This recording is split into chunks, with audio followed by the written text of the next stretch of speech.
Beneath the dust of forgotten deserts, buried deep within tangled jungles, and hidden beneath the waves of ancient seas, lie the silent echoes of civilizations we were never meant to remember. Entire cultures rose and fell long before the pages of recorded history were written. Builders, dreamers, and rulers whose names have been lost to time. Their temples now crumble, their languages vanish into silence, their cities swallowed by earth and ocean. And yet, the ruins remain. Silent, watching, whispering secrets that defy explanation. Who carved monumental stones with such precision thousands of years ago? What unseen knowledge guided people to align sacred structures with the stars? And why did these civilizations vanish, abandoned suddenly, as if swept away by forces beyond understanding? Tonight, we journey into the shadows of the past, uncovering the mysteries of lost ancient worlds you've likely never heard of. But once you do, you may never look at human history the same way again. So sit back, open your mind, and let's dive into the hidden chapters of civilizations time tried to erase. Beneath the searing expanse of the Taklamakan Desert in far western China, where shifting sands stretch endlessly to the horizon, an unlikely secret was preserved by the silence of time. In one of the harshest landscapes on Earth, where daytime heat scorches and nighttime cold freezes, archaeologists uncovered something astonishing. Mummies, perfectly preserved, their faces and clothing frozen in remarkable detail for thousands of years. These are the Tarim Basin mummies, and their presence has raised profound questions about who they were, where they came from, and what they were doing in such a forbidding place. The first discoveries came to light in the early 20th century, but it wasn't until the late 1900s that systematic excavations began to reveal the scale of this ancient mystery. Bodies dating back as far as 2000 BC lay buried in shallow desert graves, wrapped not in the linen shrouds familiar from Egypt, but in woolen textiles of vibrant colors and complex patterns. Some wore pointed felt hats, others tall leather boots, and a few lay in coffins shaped like overturned boats, symbols whose meanings remain unclear. The arid climate and salty soil preserved their features with uncanny precision, their hair, reddish blonde or chestnut brown, still intact, their clothing woven with skill and style, their faces hauntingly lifelike, staring back across 4 millennia. The most famous among them is known as the Beauty of Lulan. Discovered in 1980, she lived nearly 4,000 years ago. Her delicate features, high cheekbones, and long hair, still adorned with traces of color, stunned researchers. She seemed almost as if she were merely asleep. Yet her burial site lay not in a lush valley or along a fertile river, but in the middle of an arid desert basin, far removed from the cradles of civilization we so often hear about. Who were these people? And how did they come to rest in such a place? Scientific analysis has offered a few clues. DNA studies reveal that the earliest Tarim mummies carried genetic markers linked to ancient populations of both Western Eurasia and local Asian groups. Their clothing and textiles bear similarities to those found among Bronze Age cultures in Central Asia. These details suggest that the Tarim Basin may have been a crossroads, a meeting place of migrating peoples long before the Silk Road officially tied East and West together. But here lies the puzzle. The scale and complexity of the finds suggest more than passing travelers. These were settled communities with traditions, artistry, and ritual. The graves show care, intention, and symbolic meaning. Why would such people choose to live and die in one of the most unforgiving deserts on the planet? Did they once inhabit a greener Tarim Basin before climate shifts turned it into the desert we know today? Or were they nomads who found spiritual significance in this harsh landscape? Artifacts found with the bodies add further intrigue. Wooden statues, enigmatic masks, and woven baskets hint at belief systems we can only guess at. The boat-shaped coffins suggest a symbolic journey, perhaps to another world, reminiscent of funerary practices in cultures far distant from China. Were these coincidences of human imagination, or echoes of cultural contact spanning thousands of miles? Historians have tried to connect the Tarim mummies to known cultures. Some argue they were related to the Tocharians, an Indo-European speaking people who once lived in the region. The Tocharian languages, preserved in manuscripts from the first millennium AD, are among the easternmost branches of the Indo-European family. Could these mummies represent their distant ancestors? Others point to similarities with ancient pastoralists of the Eurasian steppe, suggesting migrations that carried both genes and cultural practices deep into the heart of Asia. Yet, questions remain. The faces of the mummies seem unfamiliar in this region. Angular features, light eyes, reddish hair. Were they a remnant of a forgotten migration, a community that moved eastward in search of new lands? Or did they represent a unique people, born of a blending of cultures along the shifting corridors of the desert? Even their preservation adds to the mystery.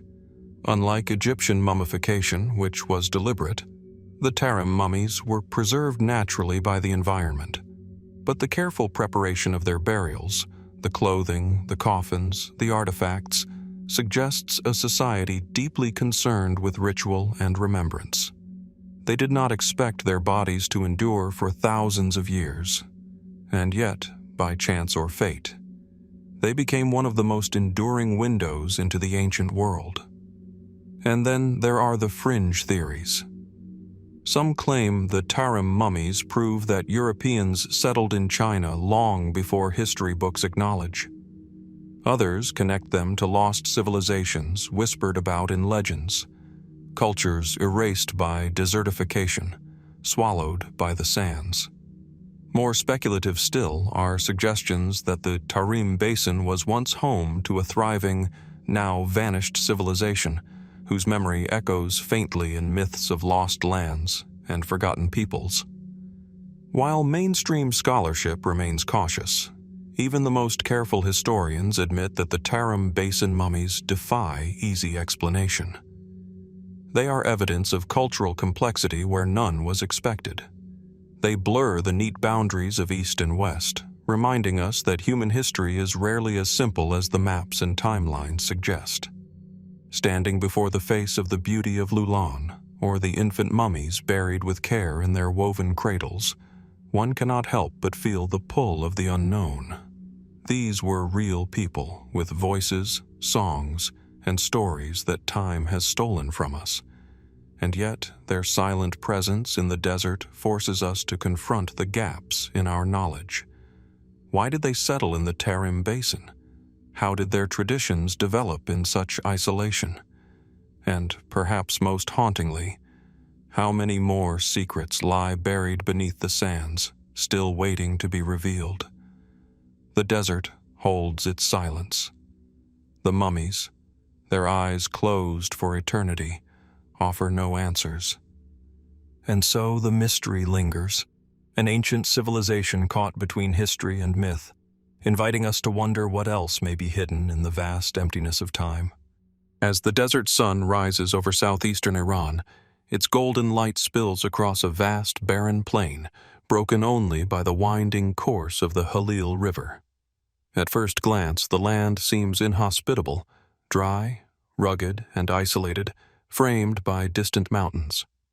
Yet beneath this quiet landscape lies one of the most enigmatic discoveries of recent decades. Here, near the modern town of Jiroft, archaeologists stumbled upon what may be the remnants of a forgotten civilization, a society that thrived in the shadows of Mesopotamia, Egypt, and the Indus Valley, yet remains largely absent from history books. The story begins not with a carefully planned excavation, but with chance. In the early 2000s, reports emerged of looters digging into ancient graves along the Halil River.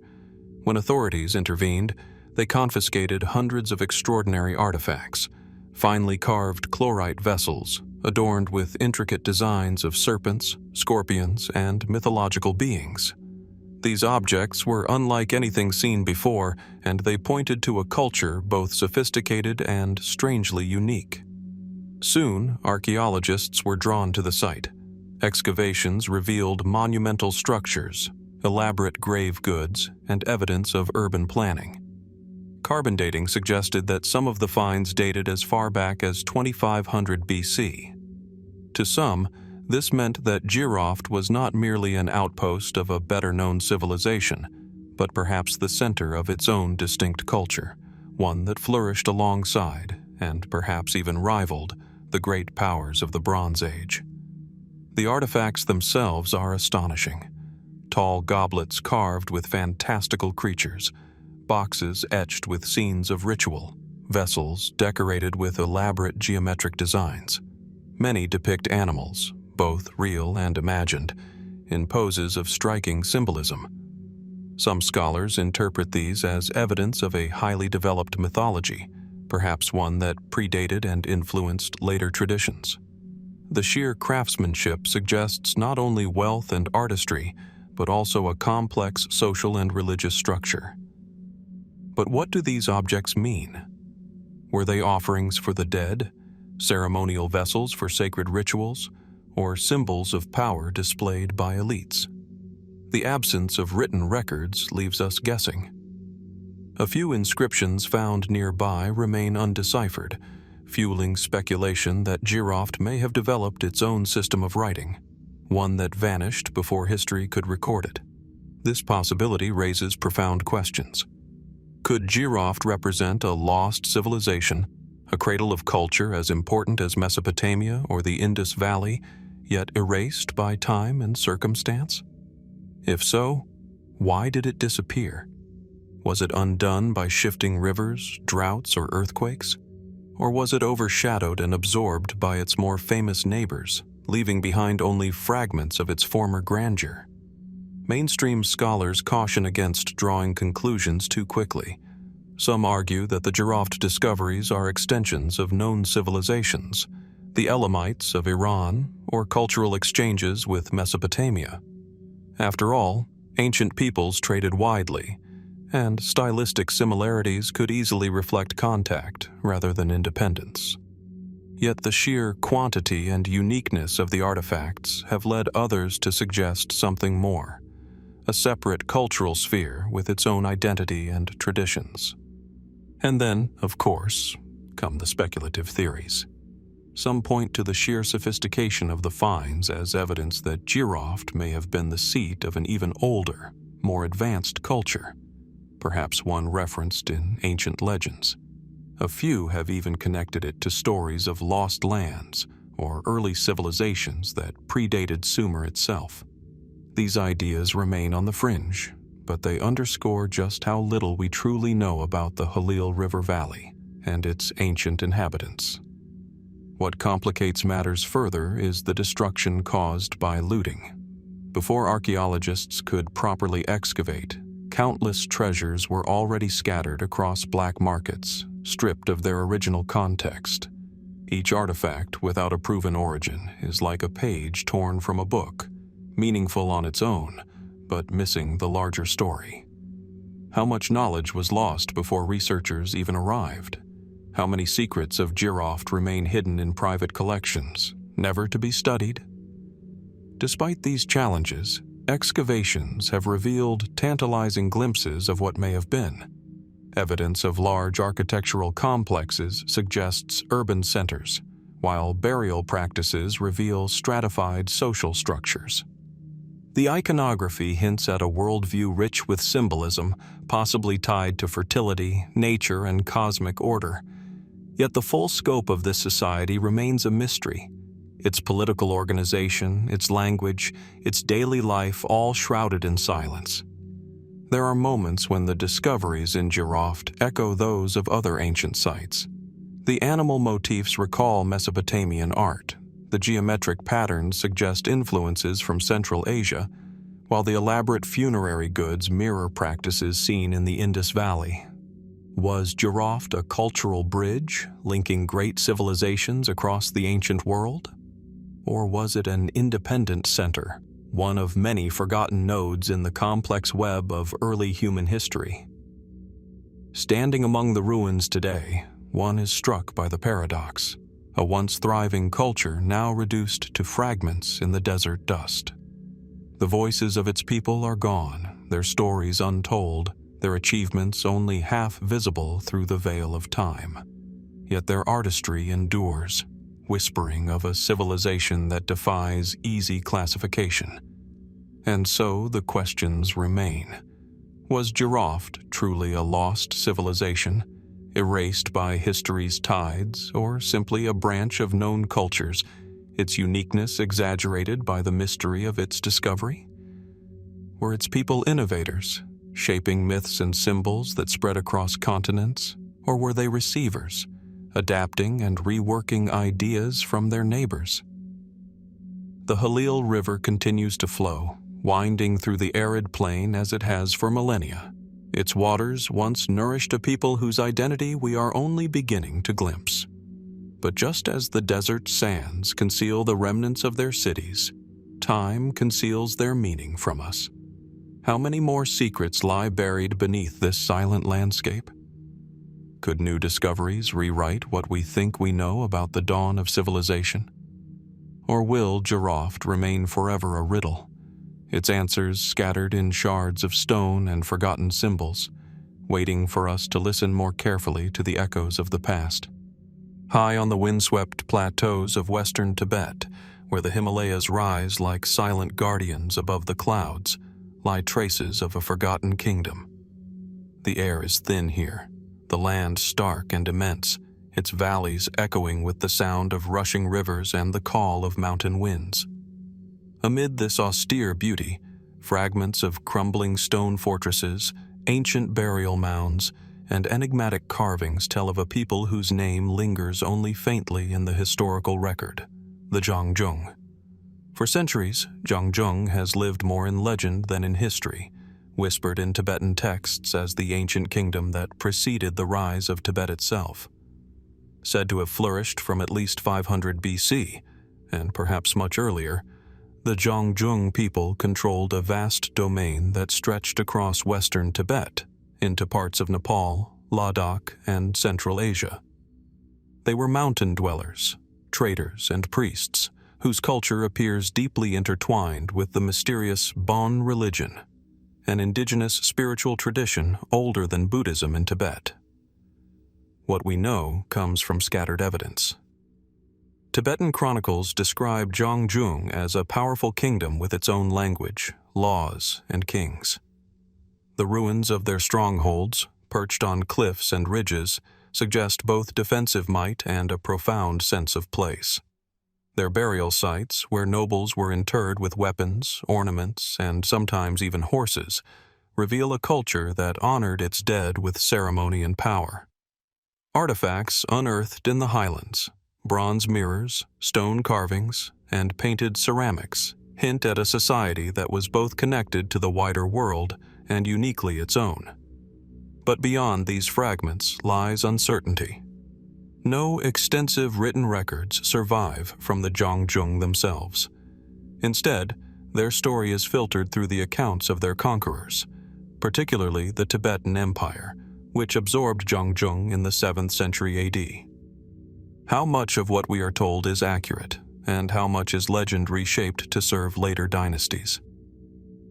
The connection to the Bon religion deepens the mystery. Bon teachings, rich with rituals, cosmologies, and mythic narratives, are often attributed to Zhang Zhung origins. Some Bon texts describe Zhang Zhung as a sacred land, its mountains imbued with spiritual power. Could this ancient kingdom have been as much a religious center as a political one? Were its rulers seen not only as kings, but as intermediaries between earth and sky? Archaeologists point to the vastness of the Zhang Zhung territory as evidence of influence that extended well beyond Tibet. Trade routes linking Central Asia, India, and China likely crossed through their lands. Did Zhang Zhung act as a cultural bridge, transmitting ideas, goods, and beliefs between East and West long before the Silk Road was formally established? Or was it more isolated, a kingdom shaped by the harsh landscape of the plateau, developing traditions uniquely adapted to life in the high mountains? Some ruins stand as silent witnesses. The fortress of Kyonglung, built of stone and mud brick, looms over the Sutlej River Valley. Local legends say it was once the capital of Zhang Zhung, home to kings whose palaces shimmered with gold. Today, its walls are broken, its chambers filled with wind and shadow. What stories might those walls tell, if only they could speak?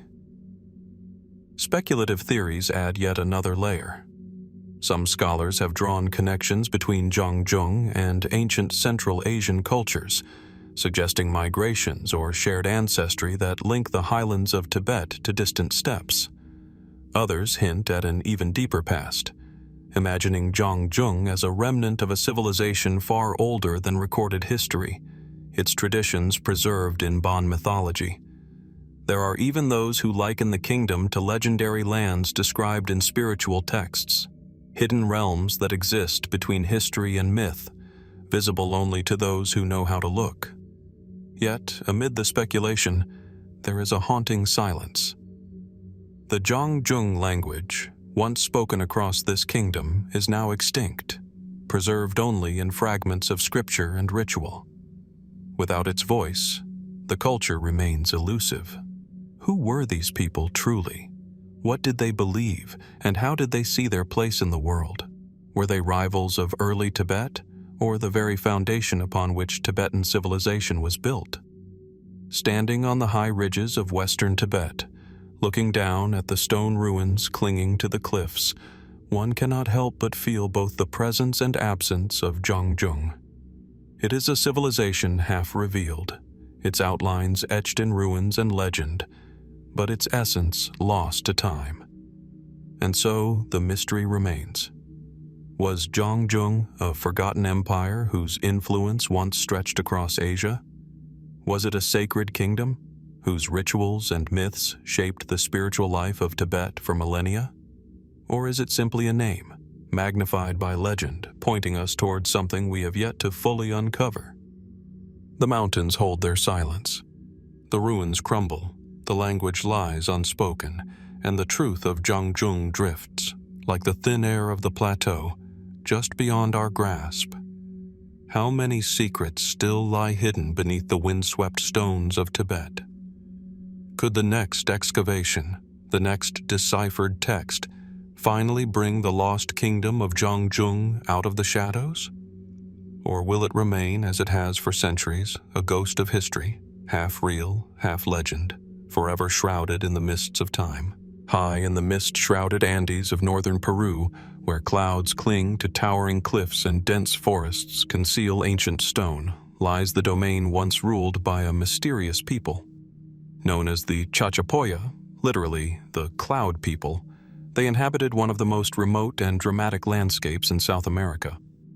Their world was a realm of vertiginous valleys and hidden fortresses where the line between sky and earth seemed to blur. Today, scattered ruins and spectral tombs stand as their silent testimony, fragments of a civilization that thrived in obscurity, then faded almost entirely from memory. The Chachapoya emerged around the first millennium AD, though the precise origins of their culture remain uncertain. They established settlements on ridges and plateaus, constructing circular stone houses, ceremonial centers, and massive fortresses that still inspire awe. The most famous of these is Cuelap, a monumental complex perched at over 9,000 feet above sea level. Its towering stone walls, some more than 60 feet high, encircle hundreds of structures. Often called the Machu Picchu of the North, Cuelap predates the Inca citadel by centuries. But while Machu Picchu is celebrated and studied, Cuelap, and the people who built it, remain largely in the shadows. Who were these cloud people, And what compelled them to build such fortifications high in the misty Andes? Archaeological evidence suggests they were fierce defenders of their territory. Spanish chroniclers later described them as tall, fair-skinned, and skilled warriors, resistant to conquest. Yet, despite their strength, the Chachapoya eventually fell under Inca domination in the 15th century, only to be further decimated by the arrival of Europeans and the diseases they carried. In the space of a few generations, their civilization all but disappeared. The traces they left behind, however, raise more questions than answers. Their burial practices, for example, are unlike those of surrounding cultures. Along cliff faces overlooking deep valleys, archaeologists have found sarcophagi shaped like towering human figures, some standing nearly 8 feet tall. Carved from clay and plaster, painted with geometric designs, and placed in seemingly inaccessible spots, these Puron Machu gaze outward as if guarding the land of the living from the threshold of the dead. Nearby, entire mausoleums, such as those at Revache, cling to cliffsides like tiny painted villages of the departed. Why did the Chachapoya choose to place their dead in such remote and precarious locations? Was it a symbolic link between earth and sky, or a practical strategy to protect ancestors from enemies and looters? Inside these burial sites, archaeologists have discovered well-preserved mummies, wrapped in layers of textiles and placed with offerings of ceramics, tools, and food. The preservation of these remains is extraordinary, considering the humid climate of the cloud forest. Some speculate that the Chachapoya possessed specialized knowledge of preservation, techniques that may have been lost with their decline. Were they simply masters of environment and ritual, or did they hold secrets of mummification now hidden from us? Artifacts recovered from their settlements and tombs reveal a people skilled in weaving, pottery, and stonework. Their textiles, though fragile, suggest artistry of high order, while their ceramics depict both daily life and symbolic imagery. The circular dwellings, often decorated with zigzag and diamond-shaped friezes, hint at cultural motifs whose meanings remain uncertain. Unlike the Inca, who built with tight-fitting stone blocks, the Chachapoya favored smaller stones bonded with mortar, a technique that nevertheless allowed them to construct fortifications that have endured for centuries atop mountain ridges. Yet, perhaps the greatest mystery of the Cloud people lies in their disappearance. With the arrival of the Inca, the Chachapoya were absorbed into the empire, their warriors conscripted, their leaders displaced. Spanish records tell of entire Chachapoya communities uprooted and resettled far from their homeland. Coupled with the devastating impact of European diseases, their culture quickly unraveled. By the 17th century, the Chachapoya were little more than a memory, their name surviving mostly in the writings of outsiders. But questions linger. Were the Spanish chroniclers accurate in their descriptions of the Chachapoya as light-skinned and tall? Some argue these accounts may have been exaggerations or misinterpretations shaped by European biases. Others suggest they reflect real genetic diversity, perhaps the result of ancient migrations into the Andes from distant lands. Could the Cloud people have been part of a wider web of contact, reaching across South America or even beyond? The isolated fortresses, the cliffside tombs, and the imposing sarcophagi all seem to speak of a people deeply conscious of their environment, yet also aware of threats beyond it. Were they guarding themselves from rival Andean groups, from the encroaching Incas, or from something more mysterious still? The landscape itself seems to hold its breath around these ruins, as if the forests remember what human voices have forgotten. In recent years, ongoing excavations have continued to unearth new sites attributed to the Chachapoya. Each discovery adds pieces to the puzzle, but the picture remains incomplete. We can trace the outlines of their society, their artistry, and their beliefs, but the heart of who they were, how they saw themselves, what stories they told, what gods they honored, remains obscured by the clouds of time. And so the Cloud People endure as a riddle. A civilization that built citadels in the mist, buried their dead among the cliffs, and thrived in one of the most dramatic landscapes on Earth, only to vanish almost entirely from history. How many more fortresses lie hidden beneath the jungle canopy? How many more painted tombs cling to cliffs, unseen by modern eyes? And if we uncover them, will we finally understand the Chachapoya?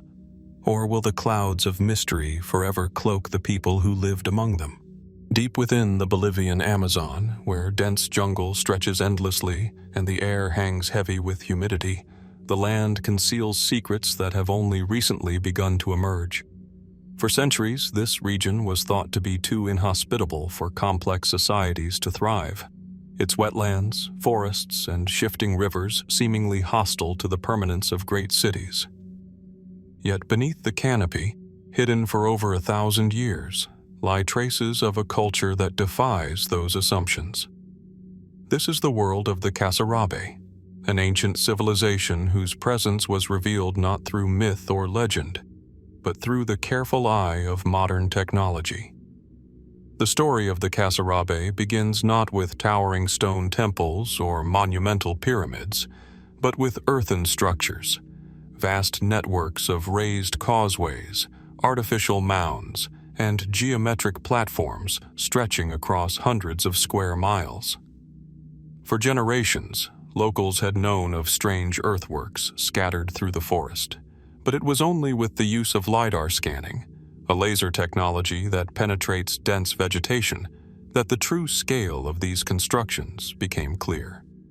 What appeared to be jungle was, in fact, a carefully designed urban landscape, one that challenges long-held ideas about the Amazon's past. At the heart of Casarabe sites are monumental platforms and truncated pyramids, built not of stone, but of earth shaped with precision and purpose. Around them, radiating outward, are intricate networks of causeways, canals, and reservoirs, evidence of sophisticated water management and deliberate city planning. Some settlements were vast, covering areas larger than modern towns, with central ceremonial complexes linked by straight avenues to surrounding neighborhoods. This was not scattered, small-scale habitation. It was organized, communal, and enduring. Archaeologists date the Casarabe culture to between 500 and 1400 AD, long before Europeans arrived in South America. Their achievements suggest a society that had mastered the challenges of the Amazon environment, transforming wetlands into productive fields and designing cities adapted to both floods and droughts. Their canals may have doubled as transportation routes, while their reservoirs ensured water security throughout the year. Such ingenuity challenges the long-standing image of the Amazon as a pristine wilderness untouched by human hands. Instead, it reveals a landscape carefully engineered by those who lived there. Yet, as with so many ancient cultures, mysteries surround the Casarabe. Who exactly were they, and what forces drove their rise and eventual disappearance? Their cities lack the monumental stone inscriptions that define civilizations, such as the Maya or the Inca. Without written records, their political structures, belief systems, and even their language remain largely unknown. Were these vast settlements the centers of a unified state, ruled by elites from pyramid-topped platforms? Or were they networks of interconnected communities, bound by shared rituals and common infrastructure? Artifacts found within Casarabe sites provide tantalizing hints. Pottery fragments display intricate designs, some depicting animals and abstract patterns that may have carried symbolic meanings. Burial sites suggest social hierarchies, with some individuals interred alongside elaborate offerings, while others were laid to rest more modestly. The truncated pyramids, with their raised platforms, appear to have served ceremonial functions, possibly linked to ritual gatherings or astronomical alignments.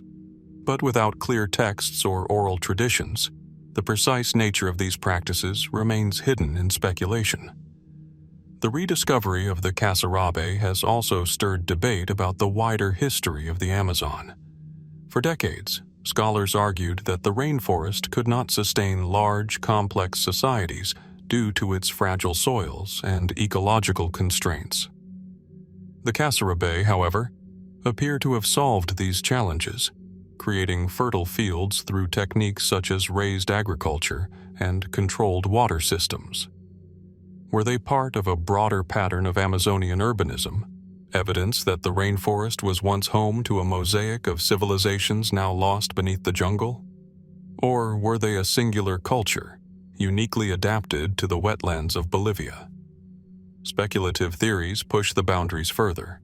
Some suggest that the geometric precision of Casarabe layouts, straight causeways, radial plans, and carefully aligned mounds reflects not only practicality but cosmology.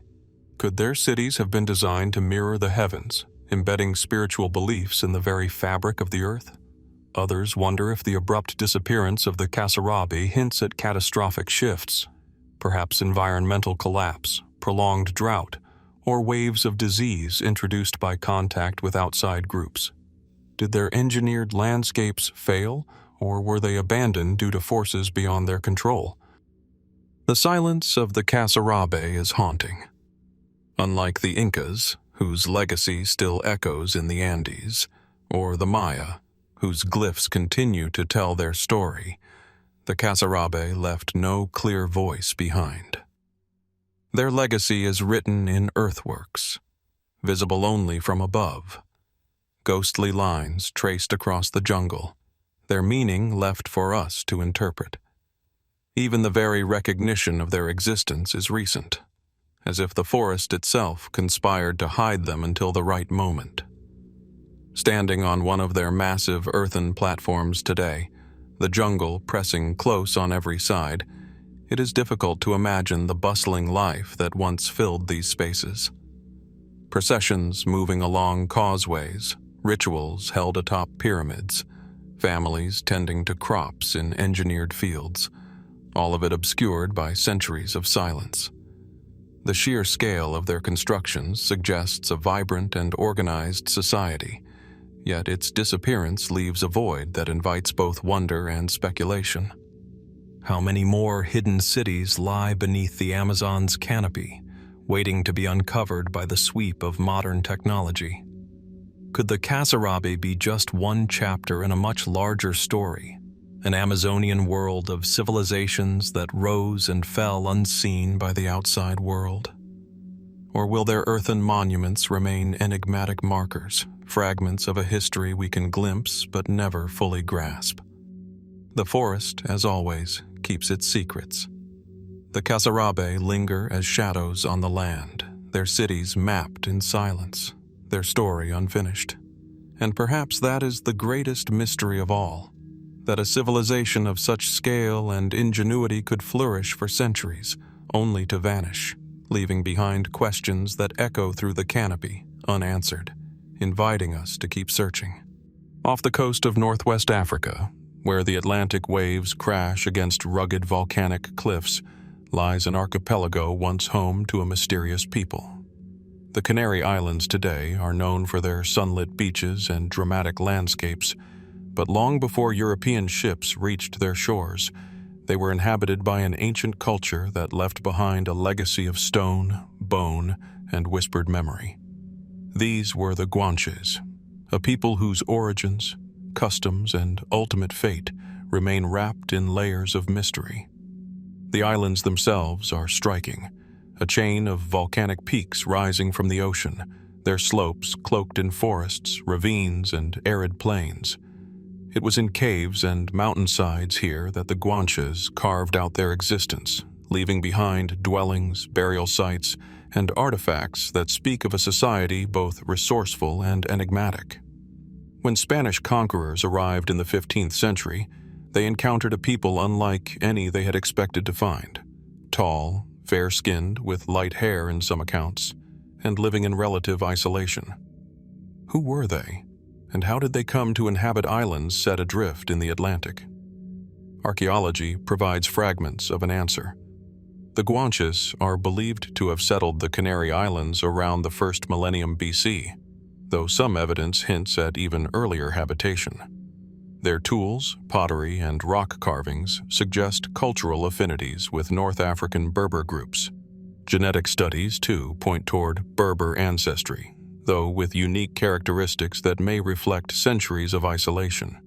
And yet, despite these connections, the Guanches developed traditions and practices distinctly their own, shaped by the rugged environment and the challenges of island life. One of the most intriguing aspects of Guanche culture is their burial customs. In caves tucked deep within cliffs, archaeologists have found mummified remains carefully wrapped in animal skins, preserved with remarkable skill. These mummies, some thousands of years old, rival those of Egypt in their state of preservation. But how did a relatively isolated island people develop such techniques? Was this knowledge carried with them from North Africa, or was it discovered independently in response to local conditions? The Guanches built little in stone beyond simple dwellings and defensive structures, yet their legacy is carved into the volcanic landscape itself. Petroglyphs, symbols etched into rock, dot the islands, their meaning still debated. Some appear to represent astronomical alignments, while others suggest religious or ritual significance. Could these carvings have been part of a larger system of beliefs, one that tied their daily lives to the cycles of the sun, stars, and seasons?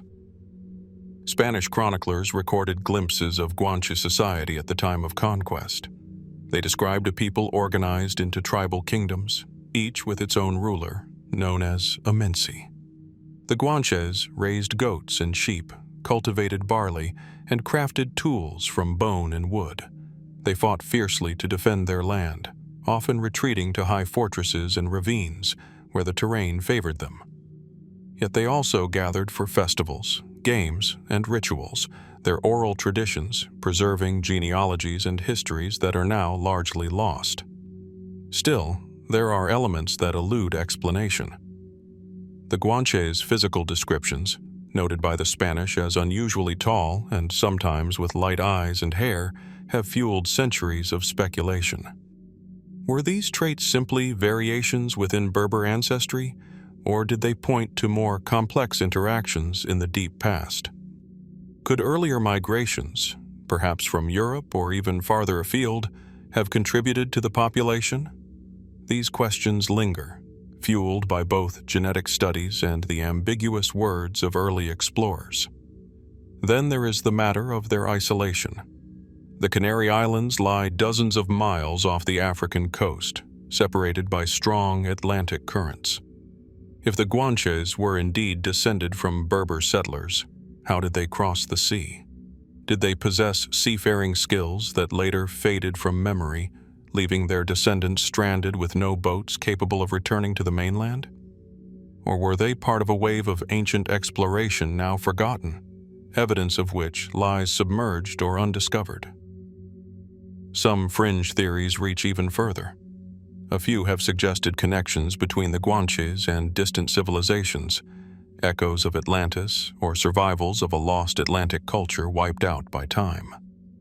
While mainstream archaeology finds little evidence for such claims, the very presence of mummification, cliffside burials, and petroglyphs lends the Guanches an aura that seems to invite speculation.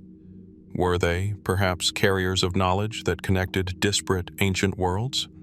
Or simply an isolated people whose ingenuity allowed them to thrive in an unlikely place? Their story ends in tragedy. The Spanish conquest of the Canary Islands in the late 15th century was brutal. Despite their resistance, the Guanches were gradually subdued, their kingdoms dismantled, their people absorbed through intermarriage, slavery, and disease. Within a century, their distinct culture had largely disappeared, surviving only in fragments of language, custom, and bloodline among modern Canary Islanders. And yet, the traces remain. The mummies in caves, staring silently through time. The petroglyphs, etched into stone by hands that sought to mark meaning into a harsh landscape. the echoes of a people whose name, Guanche, still carries weight, though their voices have long since fallen silent. How much of their story have we truly uncovered? Were the Guanches simply an isolated offshoot of Berber ancestry, adapting to island life with remarkable ingenuity? Or were they the remnants of something larger, a forgotten migration or culture that once spanned greater distances than we now imagine? The ocean keeps its secrets well, and the mountains of the Canary Islands hold their silence. Somewhere, hidden in the cliffs, the caves, and perhaps beneath the waves themselves, the missing chapters of the Guanche story may still wait. Will we ever read them, or will the cloud people of the Atlantic remain forever a civilization half in history, half in mystery? On the northern shores of Lake Petén Itzá in Guatemala, where the waters shimmer beneath the tropical sun and dense jungle presses close to the shoreline, lie the remnants of a city unlike any other in the ancient Americas. Beneath layers of soil and vegetation, archaeologists uncovered Nixtun-Ch'ich, a site that challenges much of what we thought we knew about the Maya and perhaps about the very nature of ancient urban planning in the New World. At first glance, Nixtun-Ch'ich might seem like many other Maya ruins scattered across Central America. Stone platforms, mounds, and remnants of plazas emerge from the jungle. But upon closer study, something extraordinary reveals itself. Unlike the sprawling organic growth of cities like Tikal or Palenque, Nixtun-Ch'ich was laid out with rigid precision. Straight avenues stretch in perfect alignment, running east to west and north to south, forming a strict grid. Monumental architecture rises at deliberate intervals, carefully positioned within this planned arrangement. The design is unmistakable. This was a city built to a master plan, centuries before such planning became common in the Americas. Archaeologists date Nixtun-Ch'ich to around 600 BC, making it one of the earliest known Maya cities. Its layout, however, seems far ahead of its time. The rigid grid, with avenues nearly a mile long, hints at centralized authority and extraordinary organization. Who conceived this design, and what purpose did it serve? Was Nixtun-Ch'ich meant to be not only a city, but a symbolic map, a reflection of the cosmos etched into the landscape? The city's core contained pyramids, palaces, and ceremonial plazas. At the western end of the main avenue stood a massive pyramid, dominating the horizon as if to anchor the entire plan. Along the avenue, platforms and smaller temples formed a ceremonial spine, suggesting that movement through the city may have been part of ritual processions. To walk the main axis of Nixtun-Ch'ich was perhaps to walk through a sacred narrative, a reenactment of cosmic order on Earth. Yet questions abound. Why did the Maya, known for their diverse and often sprawling urban centers, build this one city with such rigidity? Was Nixtun-Ch'ich an experiment in urban design, an attempt to impose order where other cities grew more organically? Or did its grid reflect ideological control, a society shaped by leaders who sought to dictate not just ritual, but the very movement of daily life? Some scholars suggest the city was modeled on cosmological principles. The east-west alignment may have symbolized the sun's journey across the sky, while the grid itself could have represented order imposed on the chaos of nature. If so, Nixtun-Ch'ich was not merely a city, but a physical manifestation of belief, a place where living, worship, and power were woven into one grand design. But just as striking as its design is its fate. By the classic Maya period, centuries later, Nixtun-Ch'ich had been largely abandoned. Unlike other Maya cities that reached great prominence before collapsing, Nixtun-Ch'ich seems to have faded early, its rigid experiment cut short. Why? Did the strict grid prove impractical for the demands of a growing population? Was the centralized authority that created it undermined by internal conflict, external enemies, or environmental pressures? Or did the city's symbolic vision fail to resonate with the generations that followed? Fragments of pottery, tools, and architectural remains speak to a vibrant community that once flourished here. Yet, the absence of inscriptions or monuments boasting of kings and conquests leaves a silence. In that silence, speculation grows. Could Nixtun-Ch'ich have been part of a larger network of planned settlements, now lost beneath the jungles of Petaen? Or was it a solitary experiment, unique in Maya history, standing as a fleeting glimpse of an alternate path their civilization might have taken? More speculative still are comparisons drawn to other ancient urban centers across the world. Some have noted similarities between Nixtun-Ch'ich's grid and city plans in far-off regions, Mesopotamia, the Indus Valley, even parts of Egypt. Was this merely a coincidence, the natural outcome of societies striving for order? Or does it hint at patterns of human thought that transcend geography, the recurring impulse to align earthly life with cosmic or divine principles? The mystery deepens when one considers what has not yet been uncovered. Much of Nixtun-Ch'ich remains hidden beneath fields and forest. Farmers working the land sometimes plow through stones that once formed walls and platforms, fragments of a city whose full story still lies beneath their feet. Each season, as excavations continue, the picture grows clearer, yet the meaning of that picture remains elusive. Standing today on the remnants of the city's main avenue, one can imagine the ancient processions that once moved along its length, the sound of drums echoing, incense curling into the air, crowds gathered in plazas aligned with the rising and setting sun. And yet the avenue now stretches into silence, a ghostly line through fields and forest, its purpose forgotten. What drove the builders of Nixtun-Ch'ich to impose such rigid order on the jungle? Was it a bold attempt to shape society according to cosmic ideals, or a practical vision of urban life ahead of its time? And why, after such ambition, did the city fade into obscurity while others around it thrived? The answers remain buried beneath the soil of Guatemala, awaiting discovery.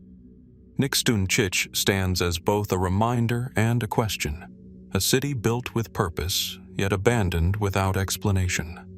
How many more such cities lie hidden in the forests of the Maya world? And if we find them, will they confirm what we think we know, or reveal a past far stranger than we have yet imagined?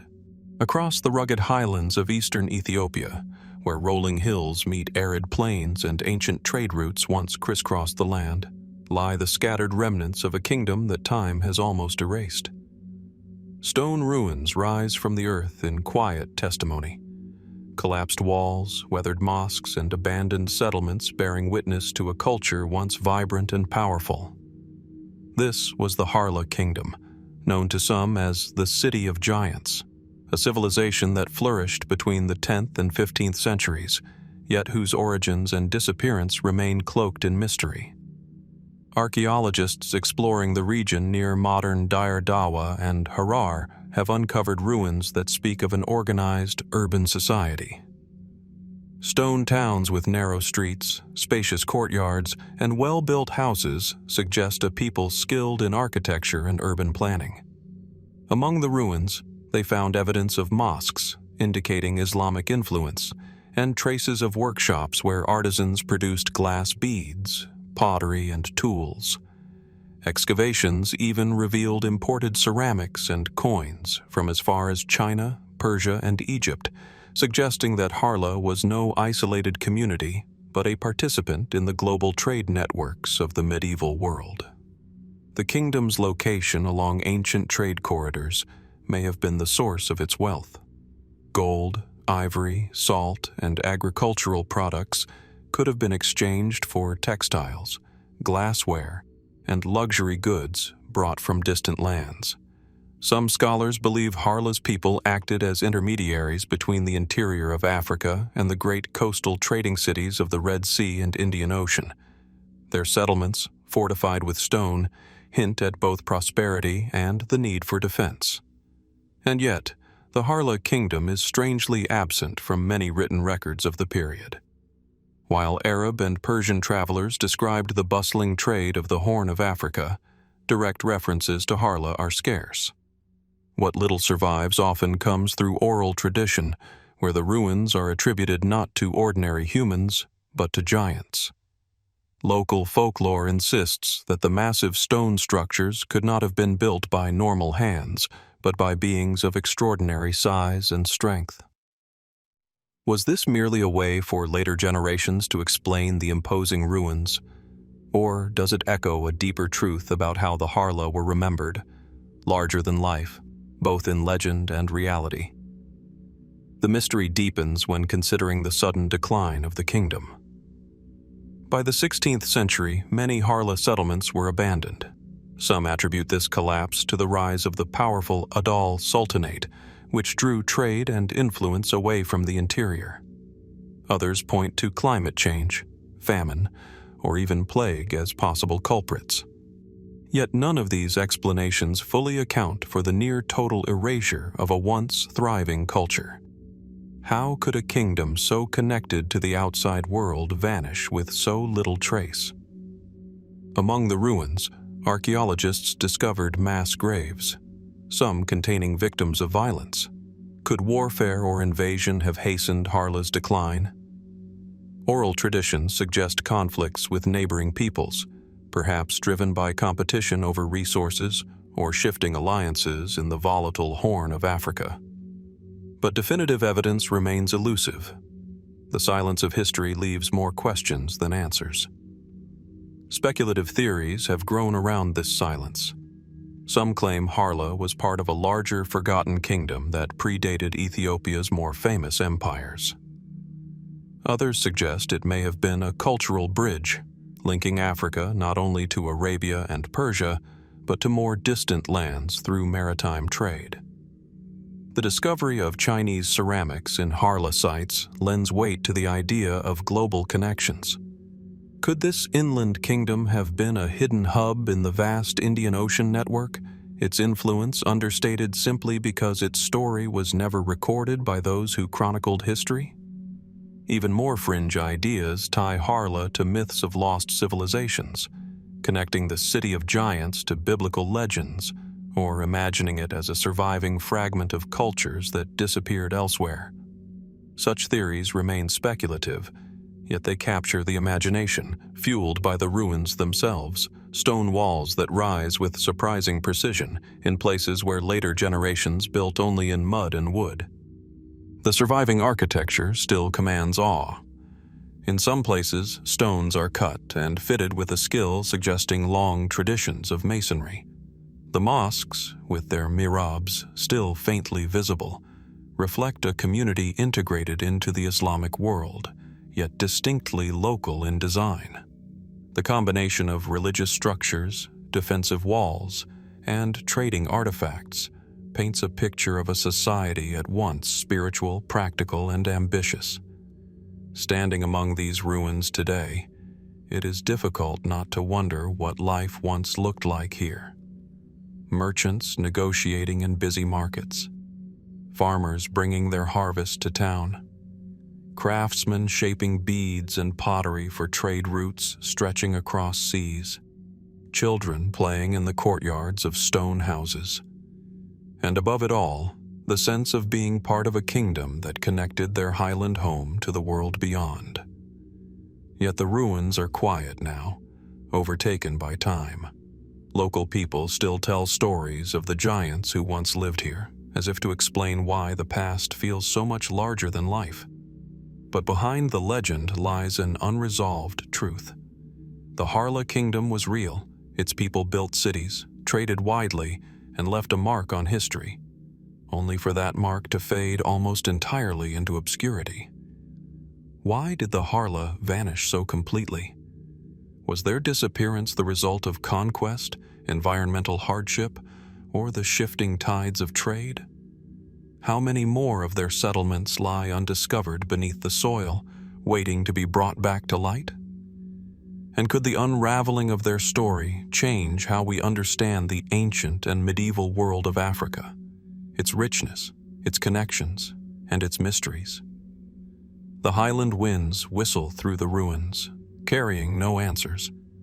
The stones remain, stubborn and silent, leaving us only to wonder what other forgotten civilizations wait, hidden in plain sight, their histories untold, their voices unheard.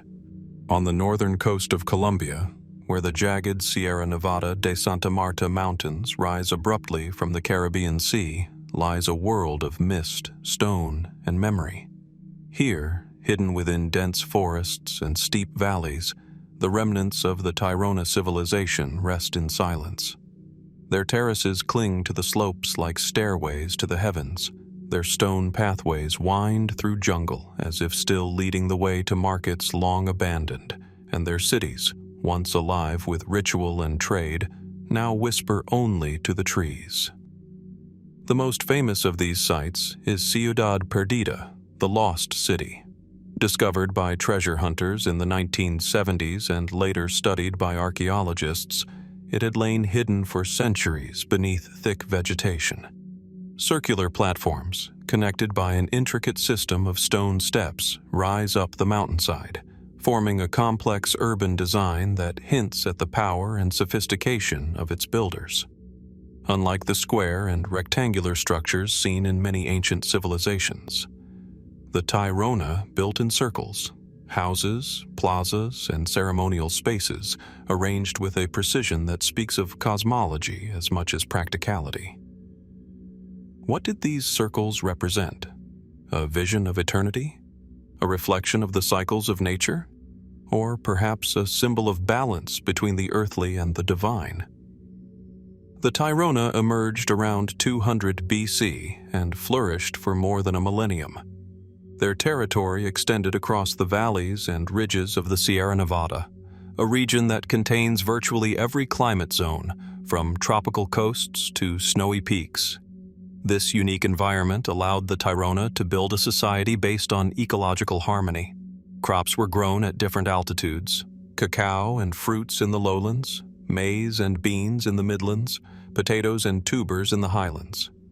Trade routes connected these zones, creating a balanced system of exchange that sustained large populations in a region often deemed too harsh for complex civilizations. Their craftsmanship reveals another side of their world. Gold ornaments, intricate necklaces, and finely worked pottery have been uncovered in Tairona sites. Their metallurgical skill, especially in gold and tumbaga, a gold-copper alloy, rivals that of more famous cultures. Figures shaped as shamans, animals, or spiritual beings suggest a society deeply tied to ritual and transformation. Did these objects represent gods, ancestors, or visions experienced in altered states of consciousness? Were they markers of rank, or tools for crossing the threshold between worlds? Spanish chroniclers of the 16th century described the Tairona as fierce and proud. When European expeditions reached their lands, the Tairona resisted fiercely, retreating into the mountains where their knowledge of the terrain gave them an advantage. Unlike other indigenous groups who were quickly overwhelmed, the Tairona fought on for decades. Some accounts describe villages of thousands, bustling markets, and ceremonial gatherings that astonished outsiders. But within a century of contact, disease, war, and colonization shattered their way of life. Entire cities were abandoned, their stones left to the jungle, their people scattered. Yet the Tairona have not vanished entirely. Their descendants live on in the Kogi, Arhuaco, Wiwa, and Canquamo peoples of the Sierra Nevada. These communities still hold traditions rooted in Tairona cosmology, describing their mountain homeland as the heart of the world. According to their worldview, the Sierra Nevada is a living being, and humanity's duty is to maintain its balance. The circular terraces and ceremonial structures left behind may not just have been practical or aesthetic choices, but expressions of this profound philosophy, a landscape engineered as both home and temple. Still, puzzles remain. Why did the Tairona invest so heavily in constructing cities like Ciudad Perdida, only to abandon them centuries before Europeans arrived? Was it environmental change, conflict, or a shift in spiritual priorities that led to the retreat from these great centers? The jungle hides many more sites, and only a fraction have been excavated. Could entire networks of Tairona cities still lie undiscovered beneath the forest canopy, waiting to rewrite our understanding of their world? Speculative theories linger at the edges of these mysteries. Some suggest that the Tairona's advanced ecological management and circular architecture reveal knowledge that extended beyond simple adaptation, perhaps echoes of ancient traditions older than the culture itself. Others draw comparisons to sacred geometries found in distant civilizations, asking whether the Tairona were part of a wider, forgotten pattern of ancient thought. Such ideas remain unproven, but they speak to the sense of wonder these ruins inspire. Standing today on the terraces of Ciudad Perdida, surrounded by mist and birdsong, one can imagine the life that once pulsed through these stones. Priests ascending the steps for rituals at dawn. Traders carrying cacao and cotton along mountain paths. Families gathered in circular homes, the smoke of fires curling into the cool air. And above it all, the Sierra Nevada, vast and eternal, watching over its people. The Tairona remind us that civilizations need not be measured only by conquest or empire. Their legacy lies in the balance they struck with their environment, the artistry of their gold and stone, and the resilience of their descendants who still guard their traditions. But their sudden decline and the silence of their cities leave unanswered questions. Why did they abandon such monumental works? How many more lost cities lie hidden beneath the Colombian jungle? And if uncovered, will they reveal not just the history of the Tairona, but deeper truths about humanity's relationship with nature, the cosmos, and time itself? The mountains hold their silence. The forest grows thick over stones once carved by human hands, and the Tairona remain, half known, half hidden, their story still unfolding in the shadows of the Sierra Nevada. On the vast plains of central Anatolia, where the horizon stretches wide beneath a pale sky, a low mound rises from the earth. At first glance, it looks like nothing more than a natural hill, shaped by wind and time. But beneath its layers lies one of the most enigmatic sites of the ancient world, Çatalhöyük, a Neolithic settlement that flourished around 7500 BC, long before the rise of Mesopotamia, Egypt, or the Indus Valley. Here, thousands of years ago, people built a community unlike any other, leaving behind mysteries that continue to challenge our understanding of early human civilization. Excavations reveal a city without streets. Houses were pressed tightly together, their walls serving as the barriers between dwellings. Entry was not through doors on the ground, but by ladders leading down from openings in the roof. From above, the settlement must have looked like a vast honeycomb of mud brick, an unbroken patchwork of human life. Inside these homes, walls were often plastered and painted, some decorated with vivid murals depicting hunting scenes, geometric patterns, and even what may be among the earliest maps. Was Çatalhöyük simply a dense cluster of shelters, or was it something more? An experiment in communal living, spirituality, and art at the dawn of urban life. The people of Çatalhöyük were skilled farmers, cultivating wheat, barley, and peas, while also raising sheep and goats. They gathered obsidian from nearby volcanic mountains, crafting blades and tools that were traded across great distances. Archaeologists have found evidence of long-distance exchange, suggesting that this seemingly isolated community was already part of a wider network of human interaction. But while trade and farming sustained them, the heart of Çatalhöyük seems to have been its culture, its rituals, its symbolism, and its intimate relationship with death. Beneath the floors of the houses, archaeologists uncovered burials. Men, women, and children were interred within the very spaces where daily life unfolded. their graves sometimes reopened to add new bodies or remove skulls. In some cases, plastered skulls were painted and displayed, hinting at ancestral veneration or spiritual practices we can scarcely imagine. Why did the people of Çatalhöyük choose to live among their dead? Was it a way of honoring lineage, of keeping ancestors close, or of bridging the boundary between the living and the spiritual world? The murals and figurines found throughout the site add further intrigue. Images of hunting scenes suggest communal effort and shared ritual, while depictions of vultures hovering over headless bodies may point to practices of excarnation, exposing the dead to birds before burial. Among the most famous finds are clay figurines, some depicting corpulent female forms often interpreted as fertility goddesses. Were these symbols of a matriarchal society, guardians of agricultural abundance, or simply artistic expressions of life's cycles? The answers remain uncertain, and each discovery deepens the mystery rather than resolving it. Mainstream archaeology views Çatalhöyük as one of the earliest examples of proto-urban living, a critical stage in humanity's transition from nomadic life to settled communities. Yet its lack of central temples or palaces raises questions. Unlike later cities, there is little evidence of rigid hierarchy, no grand tombs for kings, no monumental structures proclaiming elite power. Instead, Çatalhöyük seems to have been built on principles of relative equality, each household echoing the next, bound together in a dense mosaic of human interdependence. Was this a glimpse of a society organized without kings or states, a model of communal life lost to history? Speculative theories push further. Some scholars suggest that the murals may represent early cosmological beliefs, mapping not just the natural world, but also spiritual realms.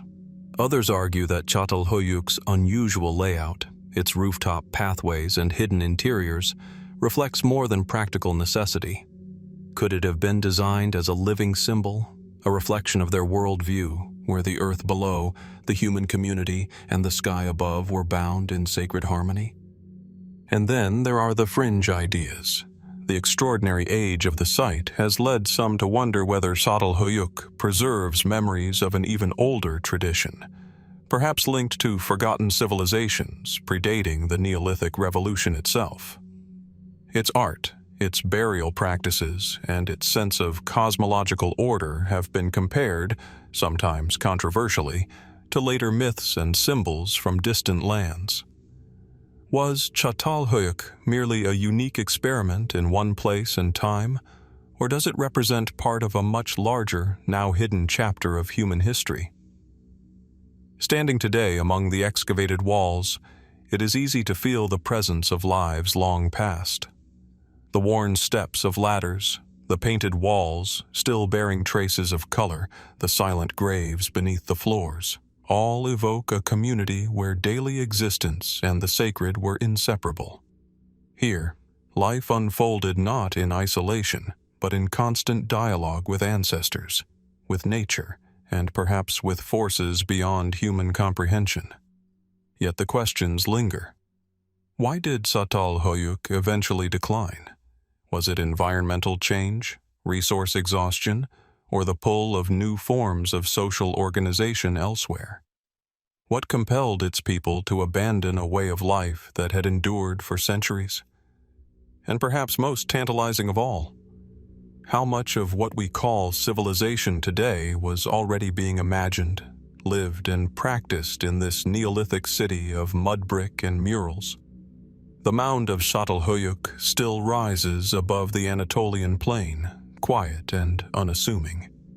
Beneath its layers lie the stories of generations who built one of the earliest human communities we have ever uncovered.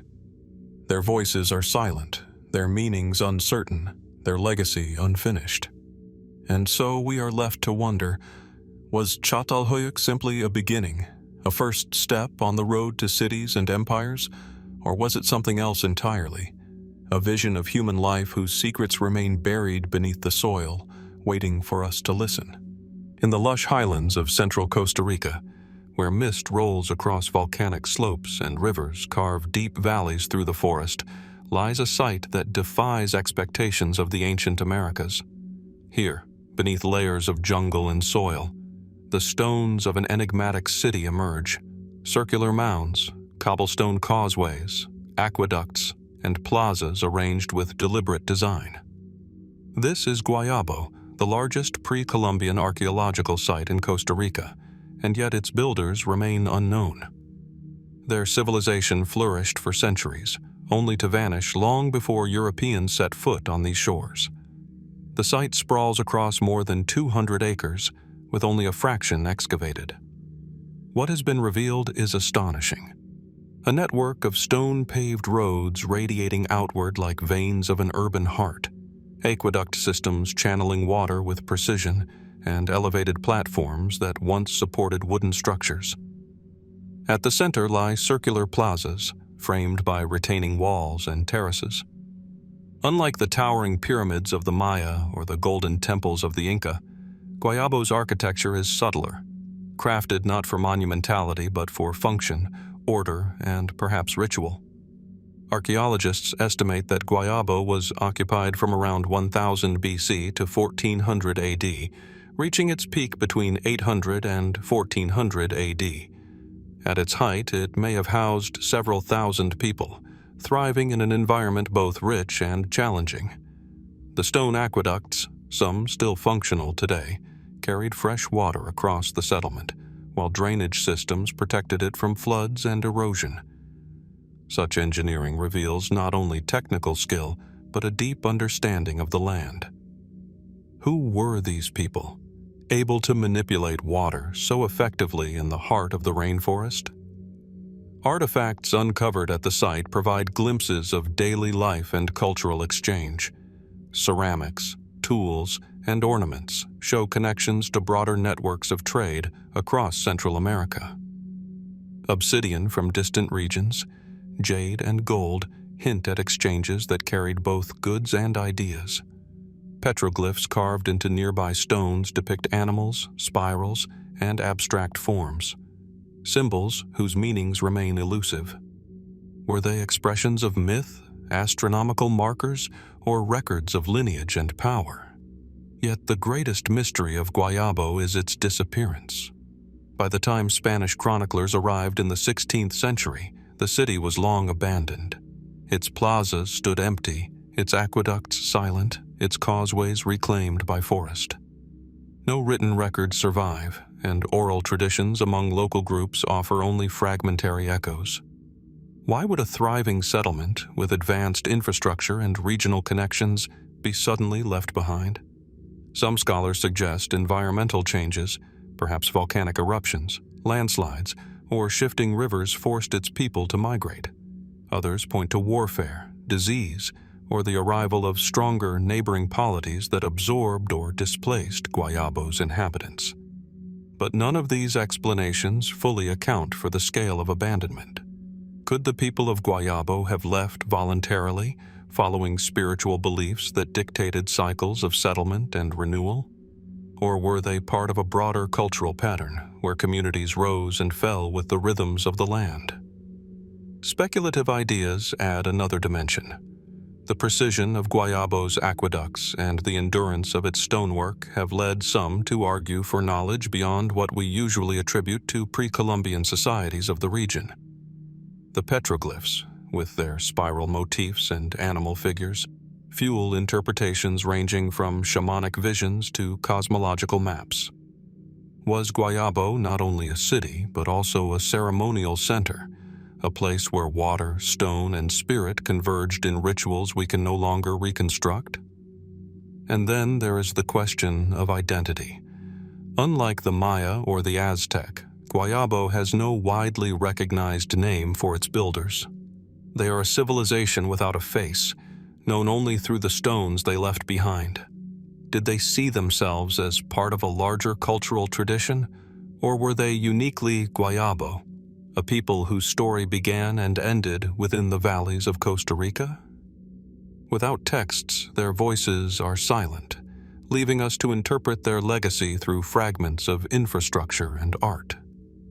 Walking along Guayabo's ancient causeways today, one feels the weight of that silence. The stones underfoot, worn smooth by centuries of footsteps, still trace lines across the forest floor. The circular mounds, once the foundations of homes or temples, rise like green domes against the canopy. The aqueducts, carefully chiseled from stone, still channel water as they did 1,000 years ago. It is as if the city waits patiently for recognition, its story half told, its secrets hidden among the roots and stones. Why did its people vanish so completely? Were they swept away by disaster, or did they dissolve quietly into other cultures? Their identity lost, but their influence living on in unseen ways. Could further excavations uncover inscriptions, artifacts, or even entire districts that might reveal the inner life of this civilization? Or will Guayabo remain, like so many ancient sites, a monument to human ingenuity shrouded in unanswered questions? The forest offers no reply. The stones endure, moss-covered and timeless, testaments to a people who mastered their environment, shaped water and earth to their will, and then vanished into history.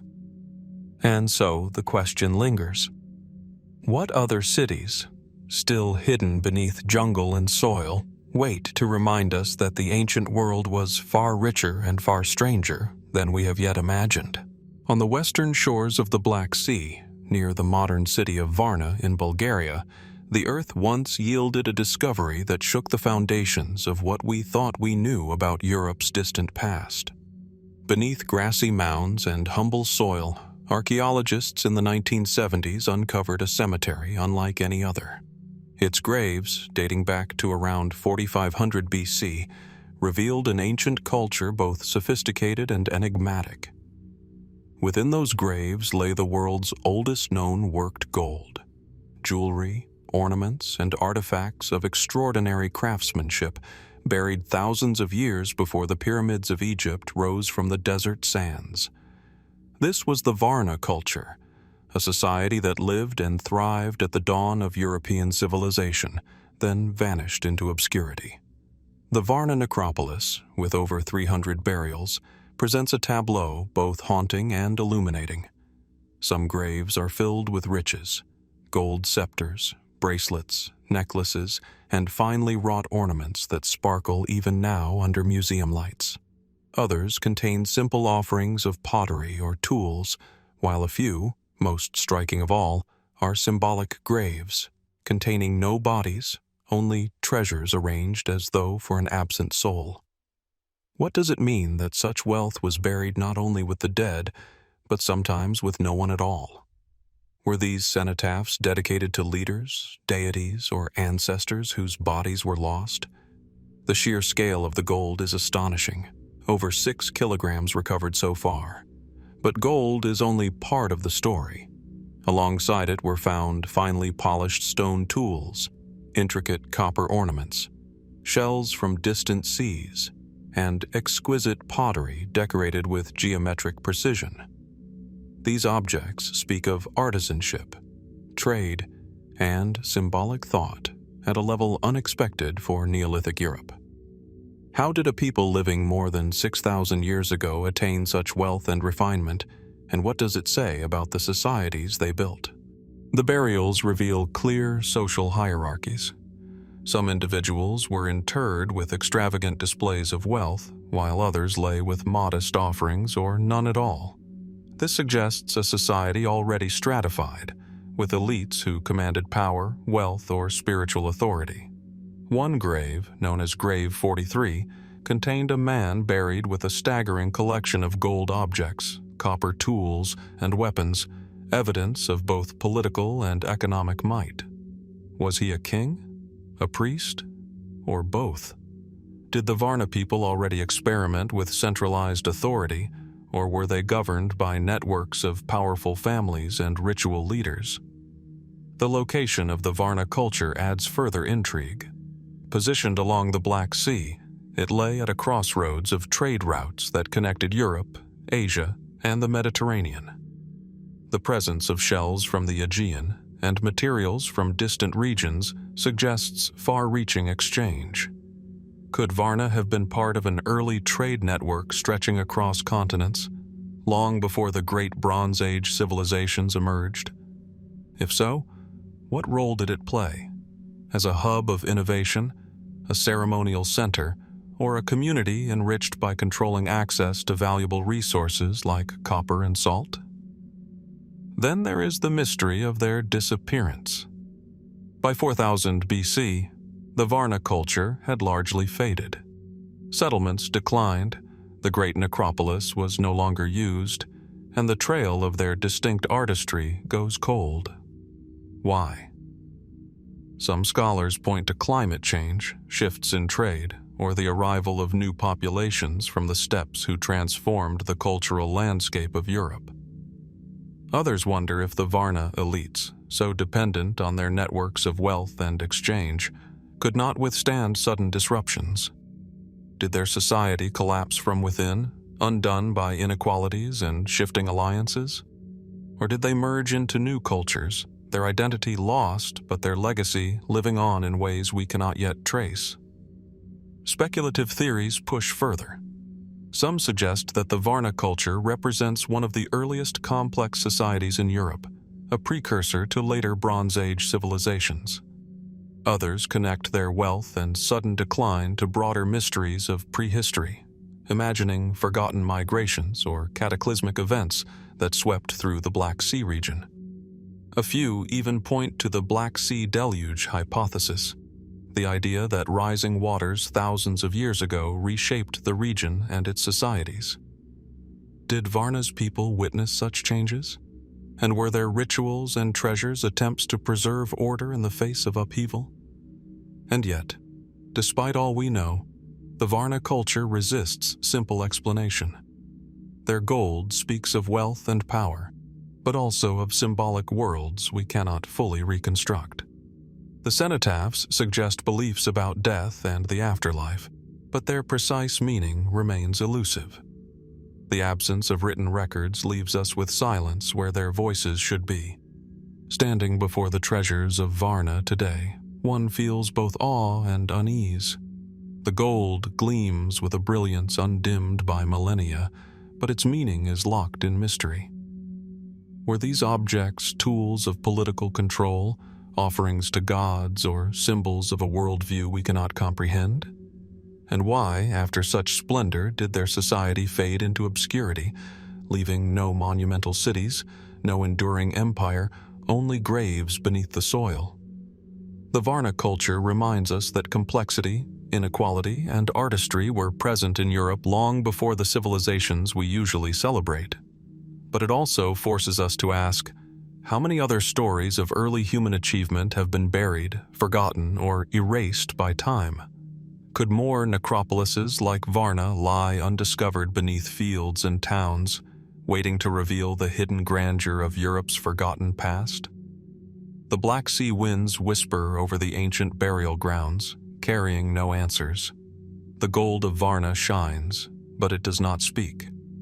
And so the question lingers: what secrets still lie beneath the soil, and how might they reshape the story of our earliest civilizations? In the quiet fields of northern Germany, where the Tollense River winds gently through meadows and marshland, nothing at first glance suggests a great mystery.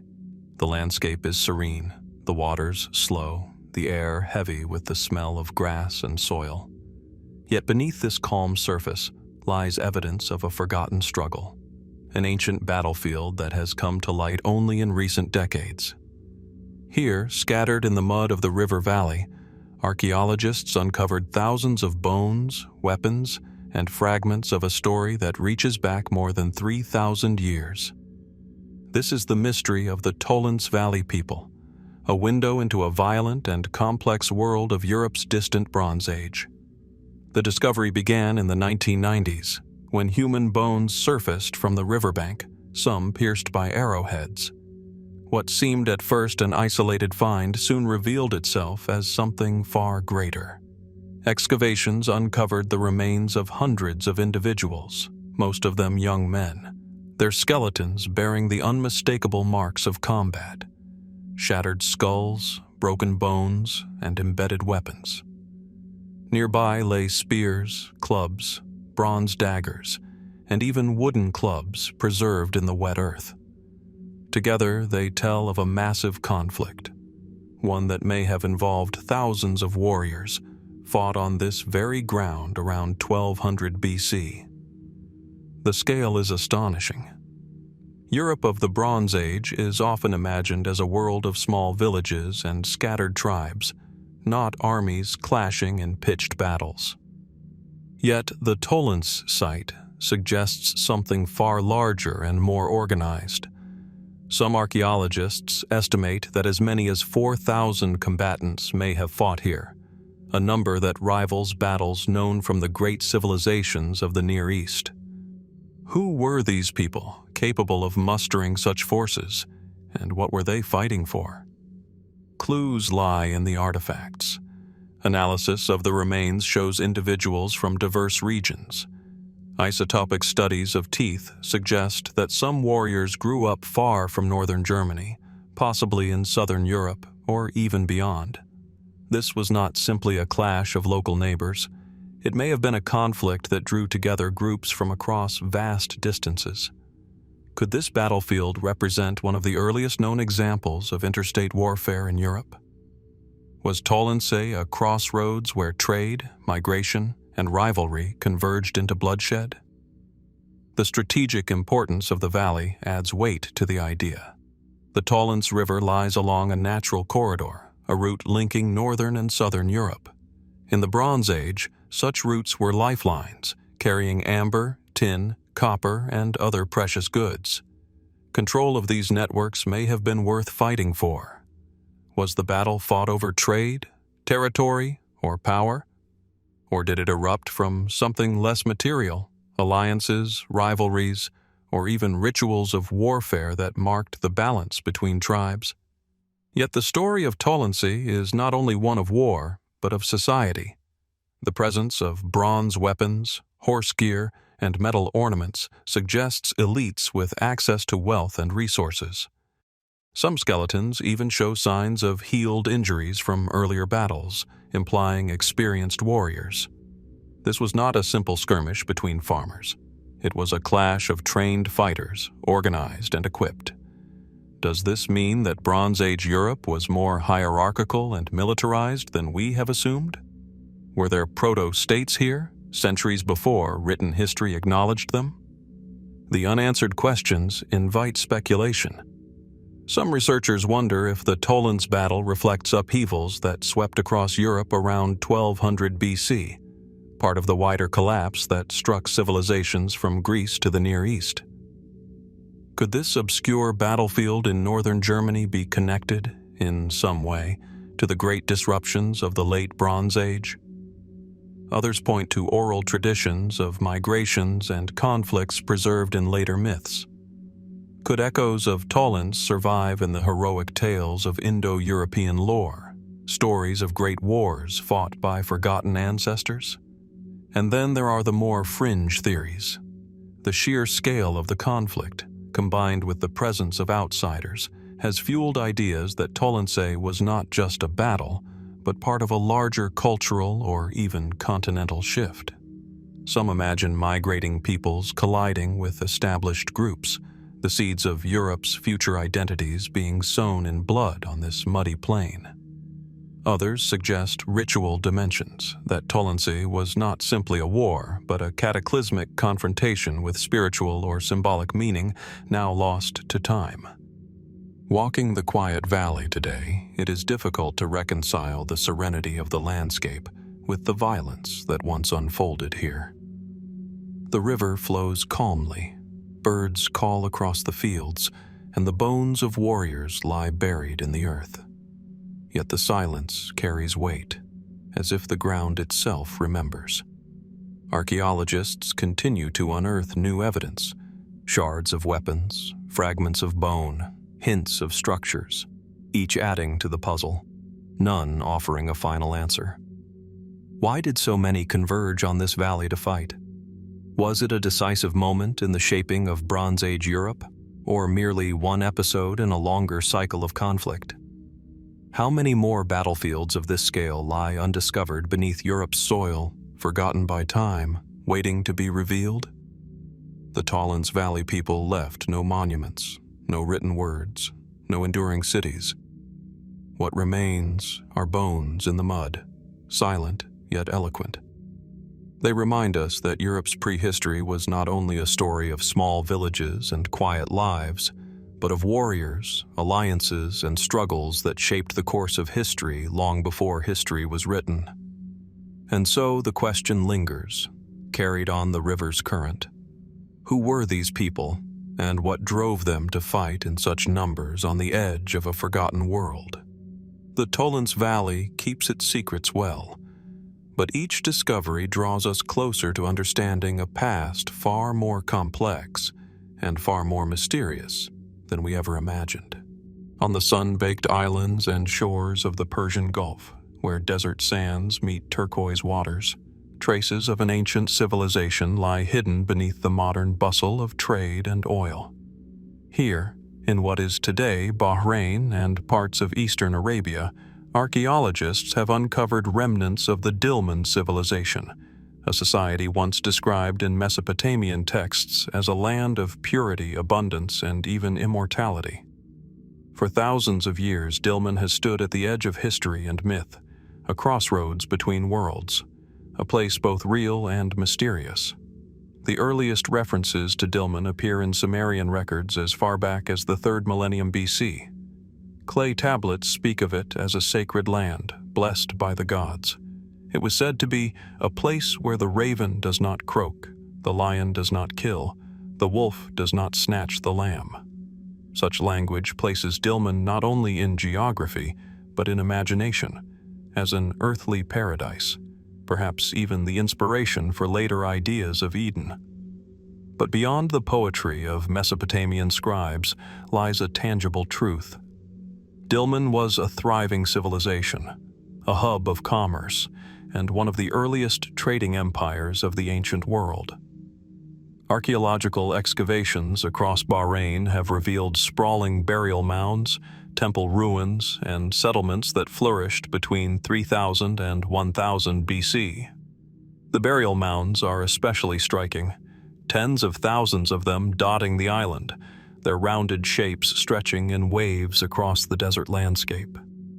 Inside, human remains were interred with pottery, tools, and ornaments, suggesting complex beliefs about death and the afterlife. Were these mounds simply the graves of elites, or were they markers of something deeper, a cultural practice that linked Dilmun to both the living and the divine? The discovery of temple complexes, such as the one at Barbar, adds another layer to the mystery. Built in stages over centuries, the Barbar temples were dedicated to Enki, the Sumerian god of water, wisdom, and creation. Their presence in Dilmun raises questions. Was this simply the adoption of Mesopotamian deities, or does it reflect a deeper, shared spiritual tradition? The association with water is especially evocative, for Dilmun's lifeblood was its role as a maritime trading power. Situated between Mesopotamia, the Indus Valley, and Arabia, Dilmun controlled routes that carried copper, pearls, dates, and exotic goods across vast distances. Could this control of trade have been the true source of its wealth, and the root of its mythical reputation? For centuries, scholars debated whether Dilmun was a real place or a poetic invention. The finds in Bahrain and nearby regions, however, suggest it was both. It was a kingdom of merchants and seafarers, but also a land elevated in myth, a liminal space where human and divine seem to meet. And perhaps that duality explains its enduring hold on the imagination. Yet mysteries remain. Why did Dilmun vanish from history? By the 1st millennium BC, references to it fade. Its trade routes shifted, its settlements declined, and its once great mounds were left to the desert winds. Some argue that new powers, such as the Babylonians and Assyrians, absorbed Dilmun's networks. Others point to environmental changes, declining water sources, shifting coastlines, or the silting of harbors that undermined its prosperity. But could there be another reason, one tied to the very myths that celebrated Dilmun as a land of perfection? Was its disappearance remembered not as decline, but as a kind of fall from paradise? Speculative theories have long swirled around Dilmun. Some have linked it to the legendary land of Eden described in later traditions, noting the parallels between Mesopotamian descriptions and biblical imagery of a lush garden watered by rivers. Others suggest it may have been part of a broader cultural continuum that connected Mesopotamia, the Indus Valley, and Arabia in ways we still do not fully understand. Was Dilmun a forgotten cornerstone of a globalized Bronze Age, its memory preserved in both history and myth? Walking among the burial mounds of Bahrain today, one can feel the weight of these questions. The low, rounded hills stretch across the horizon like silent sentinels, each one guarding the story of a life lived thousands of years ago. The temples, though weathered and worn, still bear the outlines of sacred spaces where rituals once linked people to their gods. And the sea, eternal and unchanging, whispers of ships laden with copper and pearls sailing to distant shores. Yet the silence of Dilmun is profound. Unlike Mesopotamia, it left no vast libraries of cuneiform tablets, no grand ziggurats towering over cities. Its legacy survives only in fragments, in trade records of its neighbors, in scattered ruins, and in myths that blur the boundary between real and imagined. Was Dilmun merely a prosperous trading hub magnified by Mesopotamian imagination, or was it something more? A society whose values and beliefs still echo faintly in the world's earliest stories of paradise. The sands of Bahrain conceal many secrets still. Excavations continue, revealing new artifacts, new burials, and new hints of a culture both familiar and alien. But the essence of Dilmun, what it meant to its people, why it held such power over the imagination of others, and why it vanished, remains elusive. Was Dilmun the first paradise of human memory? Or was it simply one more ancient kingdom, remarkable in its time, forgotten in ours? The answer lies somewhere between myth and reality, hidden in the stones and sands of a land once called perfect. And perhaps, as long as its secrets remain buried, Dilmun will continue to whisper across time, inviting us to wonder what we have lost and what we have yet to discover. Across the windswept plains and rugged mountains of Central Asia, where the Great Silk Road once threaded its way between empires, traces of a brilliant yet little-remembered civilization still linger. Crumbling fortresses, ruined cities, and fragments of murals scattered across the deserts of modern Uzbekistan and Tajikistan whisper of a people who once thrived here, the Sogdians. For centuries, they were the merchants, diplomats, and cultural mediators of Eurasia. Their caravans carried silk and spices, but also ideas, faiths, and art across thousands of miles. And yet, despite their pivotal role in shaping the ancient world, the Sogdians vanished, their voices fading into history's silence. The heart of the Sogdian world lay in fertile river valleys around Samarkand and Bukhara, regions where irrigation transformed arid land into fields of grain and orchards. From the 6th century BC onward, these valleys became crossroads for travelers moving between Persia, China, and India. The Sogdians seized upon this geography, turning their homeland into a hub of commerce and culture. Their cities grew prosperous, filled with bazaars, caravanserais, and temples, their streets alive with the languages of distant lands. To enter a Sogdian market was to step into a microcosm of the ancient world, where Persian traders bargained with Chinese envoys, and Buddhist monks debated with Zoroastrian priests. Their reputation as merchants was legendary. Chinese records describe them as indispensable to the trade of the Silk Road, so trusted that their language became the lingua franca of commerce across Central Asia. Sogdian scripts have been found carved into cliffs in distant regions, graffiti left by travelers who carried their words far beyond their homeland. What other secrets might lie hidden in the deserts and mountain passes etched into rock by hands long forgotten? Yet the Sogdians were more than traders. Their art, preserved in murals at sites like Panjikent, reveals a world of astonishing imagination. Brightly painted walls depict feasts, battles, and myths. Heroes slay demons, gods descend from the heavens, and caravans stretch across vast landscapes. These images suggest a culture that absorbed influences from India, Persia, and China, blending them into something uniquely Sogdian. Was this fusion of traditions a reflection of their mercantile lifestyle, or did it represent a deeper philosophy? A worldview that embraced diversity and exchange as sacred principles? Religion, too, flourished in multiplicity. The Sogdians practiced Zoroastrianism, worshipping fire and cosmic order, but they also welcomed Buddhism, Manichaeism, and later Nestorian Christianity.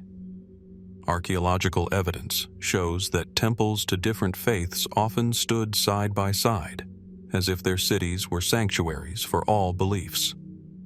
How did a people surrounded by rival empires, each with their own dominant faith, maintain such openness?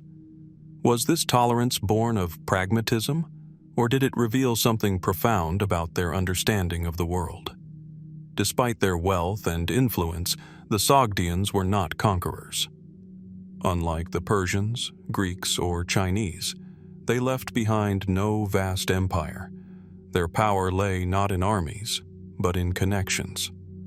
Through contracts, family networks, and cultural diplomacy, they built a web that spanned continents.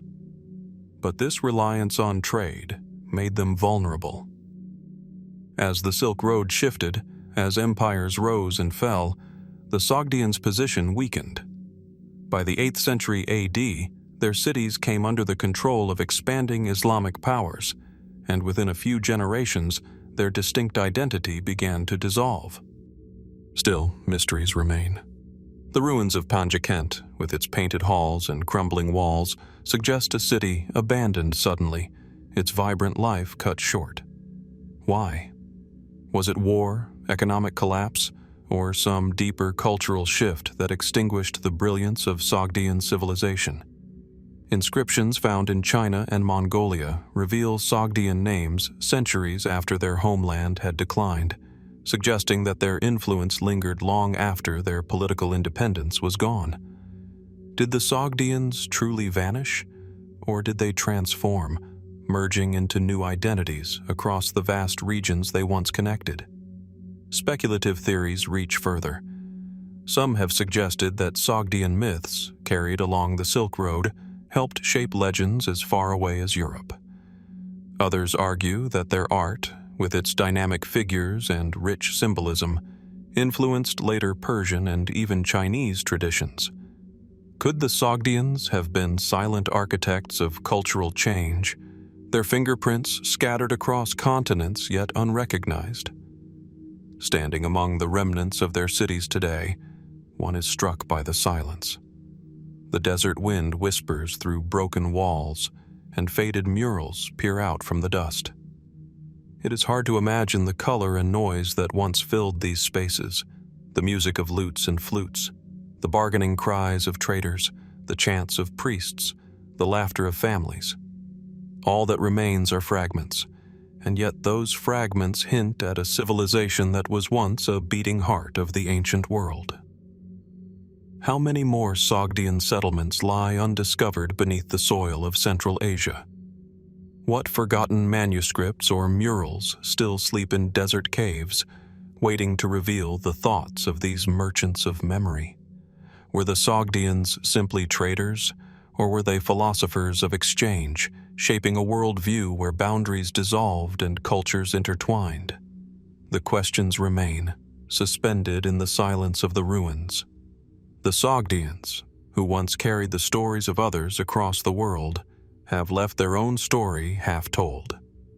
And perhaps it is in that incompleteness, in the echoes of their caravans on forgotten roads, that their greatest mystery still lingers, urging us to listen more carefully to the silence of the Silk Road.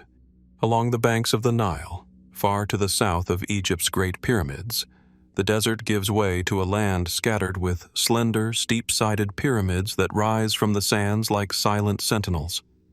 Their sharp silhouettes pierce the horizon near the ancient city of Meroe, once the thriving capital of a kingdom whose power rivaled its northern neighbor.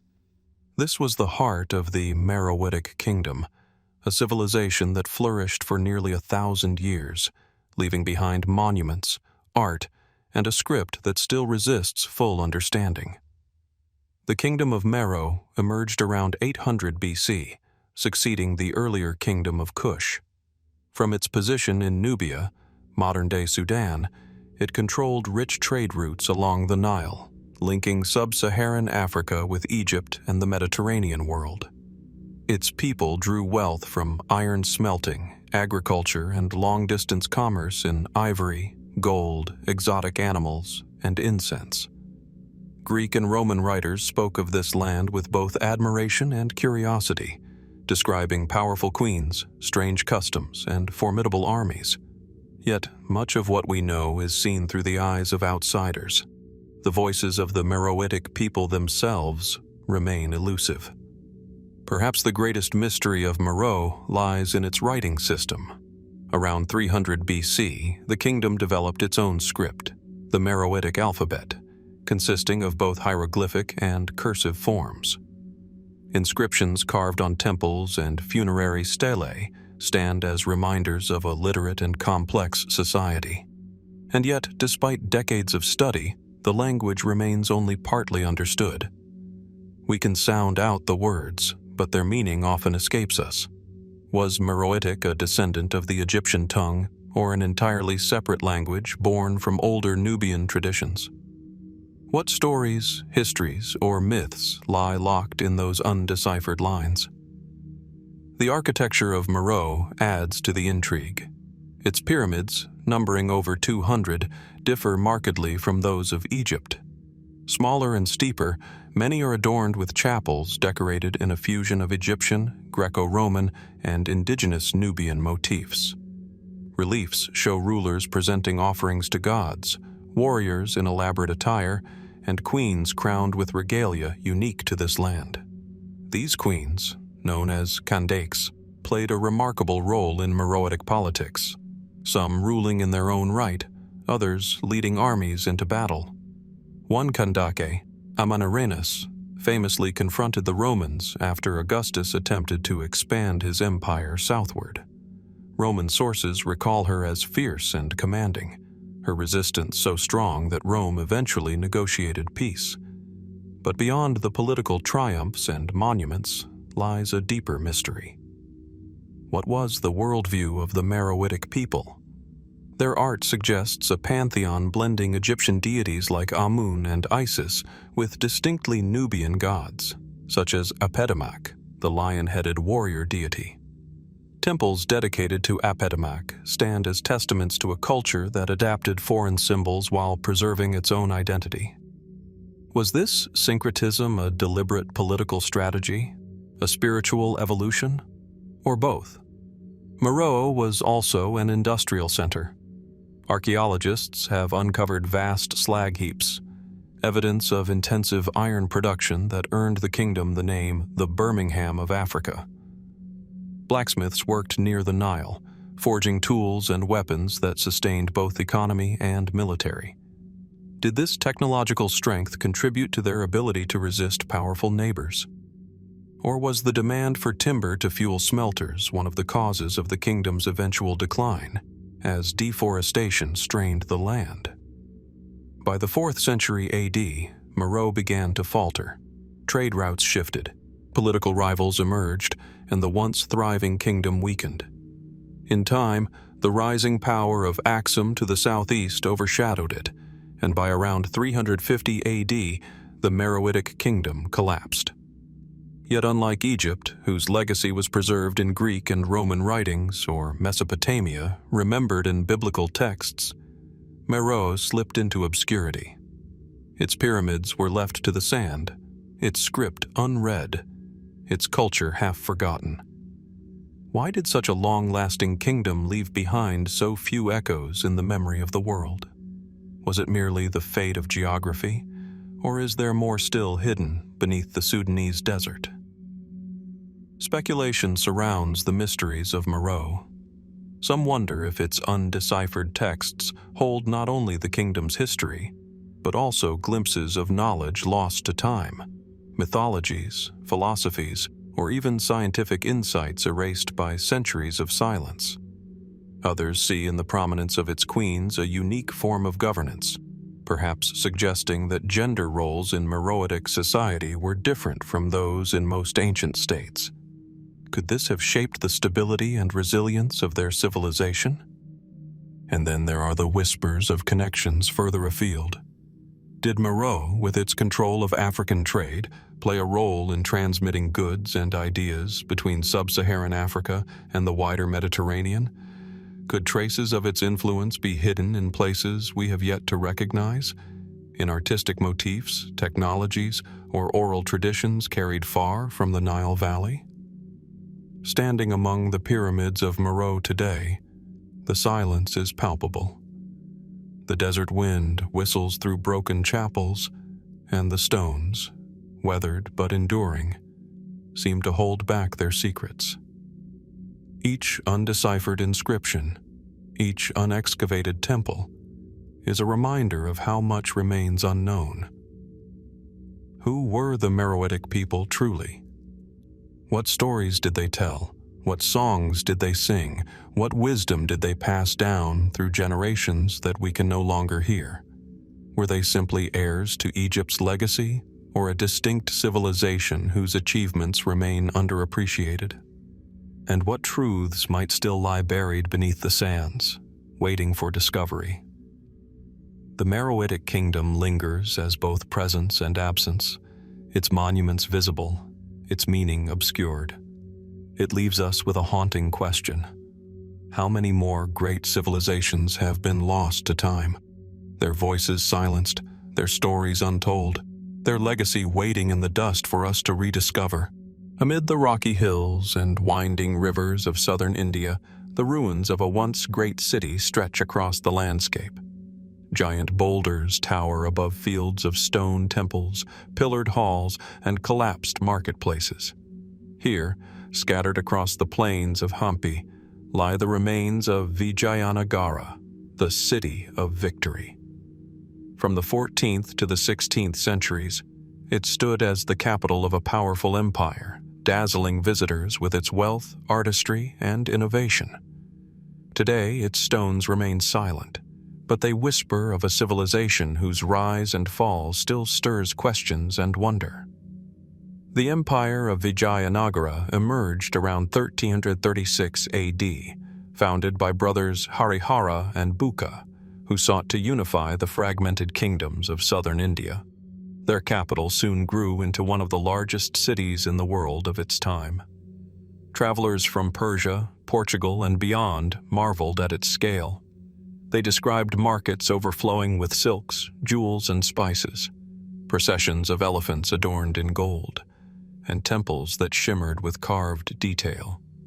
It was said that diamonds could be bought in the open streets, so abundant was the wealth of this kingdom. Was this prosperity merely the result of trade, or did Vijayanagara tap into deeper systems of power that allowed it to thrive where others faltered? The heart of Vijayanagara's identity lay in its architecture.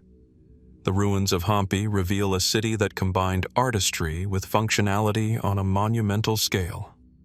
Palaces, aqueducts, and bazaars were laid out with precision, while massive temples such as the Virupaksha and Vithala still inspire awe.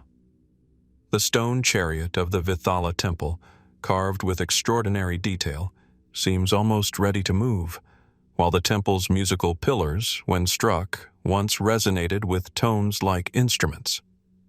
Were these simply marvels of engineering, or did they serve ritual purposes lost to us? Sacred harmonies meant to connect the earthly realm with the divine? Religion and politics intertwined deeply here. The empire proclaimed itself a defender of Hindu traditions at a time when much of northern India was under Islamic rule. Temples were not only centers of worship, but also hubs of economic life, controlling land, labor, and trade. The kings of Vijayanagara portrayed themselves as protectors of Dharma, but also as worldly rulers who welcomed diverse communities. Inscriptions and records show that Muslims, Christians, and Jain merchants lived and traded within its markets. Was this tolerance a deliberate political strategy, or did it reflect a broader vision of cosmopolitanism at the heart of the empire? Despite its grandeur, Vijayanagara was not invulnerable. In 1565 AD, the empire faced a coalition of rival Deccan sultanates at the Battle of Talikota. What followed was catastrophic. The once great city was sacked and burned, its palaces reduced to rubble, its markets emptied, its people scattered. Travelers who returned after the battle described miles of ruins, silent and desolate. How could a city so vast, so prosperous, collapse in a single stroke? Was it truly the force of arms alone, or had internal divisions, economic strains, or shifting trade routes already weakened it from within? The ruins themselves hold further mysteries. Archaeological surveys have revealed an advanced system of water management, canals, reservoirs, and tanks that supported agriculture across the region. Some channels stretch for miles, cutting through stone with remarkable precision. Did these systems originate solely with Vijayanagara, or did they build upon older, forgotten traditions of hydraulic engineering in the Deccan? And what do they tell us about how this empire managed to feed and sustain one of the largest urban populations of its time? Even the cultural life of the empire remains partly hidden. Vijayanagara was a patron of the arts, fostering dance, literature, and music that continue to shape South Indian traditions today. Inscriptions and surviving manuscripts suggest a vibrant intellectual climate where poets and philosophers debated metaphysics, devotion, and governance. Yet much of this heritage was destroyed or lost after the city's fall. Could undiscovered texts or temple archives still lie buried beneath the ruins, waiting to reveal more about how this society thought, prayed, and dreamed? Speculative theories have added to the intrigue. Some claim that Vijayanagara's rapid rise hints at influences beyond its borders, connections with trade routes reaching the Middle East, Africa, or even Southeast Asia. Others see in its ruins signs of symbolic urban planning, with temples, markets, and palaces arranged according to sacred geometry. Was Vijayanagara conceived as more than just a political capital, perhaps a cosmic city, designed as a microcosm of the universe? Walking among its ruins today, the silence is almost overwhelming. The once bustling bazaars are now fields scattered with granite slabs. The musical pillars of the Vithala temple no longer sing. And yet, in the stillness, one can almost imagine the grandeur of what once was. The elephants marching in procession, the clamor of traders bargaining in dozens of languages, the chants of priests rising above the hum of the city. Why did Vijayanagara vanish so completely after its fall?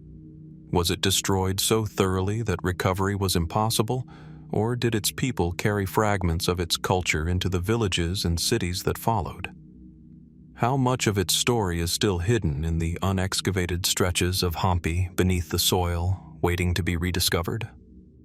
The Vijayanagara Empire remains a paradox, at once brilliant and forgotten, monumental and fragile. Its stones endure, yet their meaning is incomplete, leaving us to wonder whether we are seeing only fragments of a greater story, one that still waits to be told by the land, the ruins, and the echoes of memory in the Deccan Hills. In the deserts of modern-day Yemen, where shifting sands conceal the traces of forgotten worlds, rise the crumbling remnants of an ancient kingdom once famed for its wealth and ingenuity. This was Marib, the capital of the Sabaean people, better known in legend as the Kingdom of Sheba. Its ruins lie silent beneath a relentless sun, yet the faint outlines of temples, dams, and inscriptions tell of a civilization that harnessed the desert and built prosperity from one of the harshest landscapes on Earth. At the heart of Marib stood the Great Dam, a feat of engineering that astonished ancient writers. Constructed as early as the 8th century BC, this massive earth and stone structure stretched across a valley nearly 2 miles wide, capturing seasonal floods and channeling them into canals that irrigated fields of grain, vineyards, and orchards. For centuries, it transformed a barren landscape into a fertile oasis, sustaining one of the most advanced agricultural systems of the ancient world. Without it, the kingdom could never have thrived. How did a people living nearly 3,000 years ago master such techniques of hydraulic engineering, rivaling achievements we usually associate with Rome or Mesopotamia? The prosperity that flowed from the dam fueled Marib's rise as a regional power. The Sabaeans controlled caravan routes that carried frankincense and myrrh, resins prized in temples and courts across Egypt, Mesopotamia, and even Rome. Long before spices and silk dominated global trade, it was these fragrant resins that commanded vast wealth. Marib's position astride the incense routes made it indispensable. Could this control of trade explain why the Sabaeans were remembered not only as merchants, but also as a people of near-mythical richness and influence? Temples dedicated to Almaka, the moon god and chief deity of the Sabaeans, rose within the city. The Maram Bilqis, or Sanctuary of the Queen of Sheba, still stands as one of the most striking ruins, its towering pillars half buried by sand, yet commanding in their presence.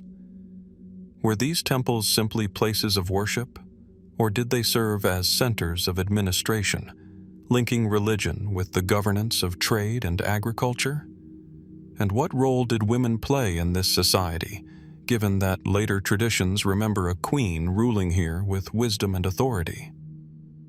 It is here that history merges with legend. The Hebrew Bible and later Islamic traditions speak of the Queen of Sheba, who journeyed to meet King Solomon in Jerusalem, bringing caravans laden with gold, spices, and precious stones. Some have identified her with Marib, suggesting that the Sabaean capital was her seat of power. Yet archaeology offers no direct proof, leaving us to wonder, was the Queen of Sheba a historical monarch of Marib, her memory preserved in distant lands?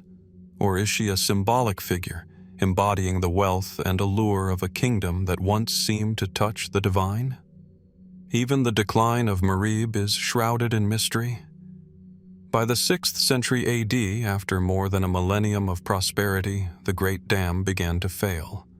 Inscriptions record attempts at repair, but the structure eventually collapsed, unleashing catastrophic floods that devastated the fields. Some Arab traditions speak of this disaster as a divine punishment, a flood of Arim that scattered the Sabaeans across Arabia. Was the kingdom's fall truly the result of a single disaster, or was it already weakened by shifting trade routes, political rivalries, and the rise of new powers along the Red Sea? Speculative theories abound. Some suggest that Marib's engineers possessed knowledge far ahead of their time, their hydraulic systems hinting at forgotten traditions of desert technology. Others point to the sheer scale of the city's temples and monuments, wondering if Marib was more than just a trading hub, perhaps a ceremonial capital where commerce and spirituality converged. Could the stories of Sheba's queen reflect a broader truth? That women held unusual influence in Sabaean society, shaping its politics and myths in ways not yet fully recognized? Walking among the ruins today, one can almost sense the weight of untold stories. The pillars of the Mahram Bilqis cast long shadows across the desert floor, as if still guarding the secrets of their builders. The shattered remains of the dam lie silent, Yet even in ruin, they testify to the ingenuity and ambition of a people who refused to be defeated by their environment. In the stones of Marib, the past feels close, but just beyond reach. Why did a kingdom so prosperous, so advanced, fade so completely into obscurity? Was its legacy simply absorbed by later Arab polities, its memory preserved only in scripture and legend? How many more inscriptions and artifacts lie hidden beneath the Yemeni sands, waiting to bring Marib's true story to light? The silence of the desert holds its answer close. Marib remains a civilization at the threshold of history and myth, its temples half-buried, its dam broken, its queen immortalized in distant tales. And so the question lingers, was Marib merely a desert kingdom of traders and engineers, or was it something far greater, a forgotten jewel of the ancient world whose mysteries still lie waiting beneath the sands? In the lowlands of southwestern Iran, where the Zagros Mountains slope gently toward the plains and the waters of the Persian Gulf once reached further inland, lie the scattered traces of one of the world's earliest yet most overlooked civilizations.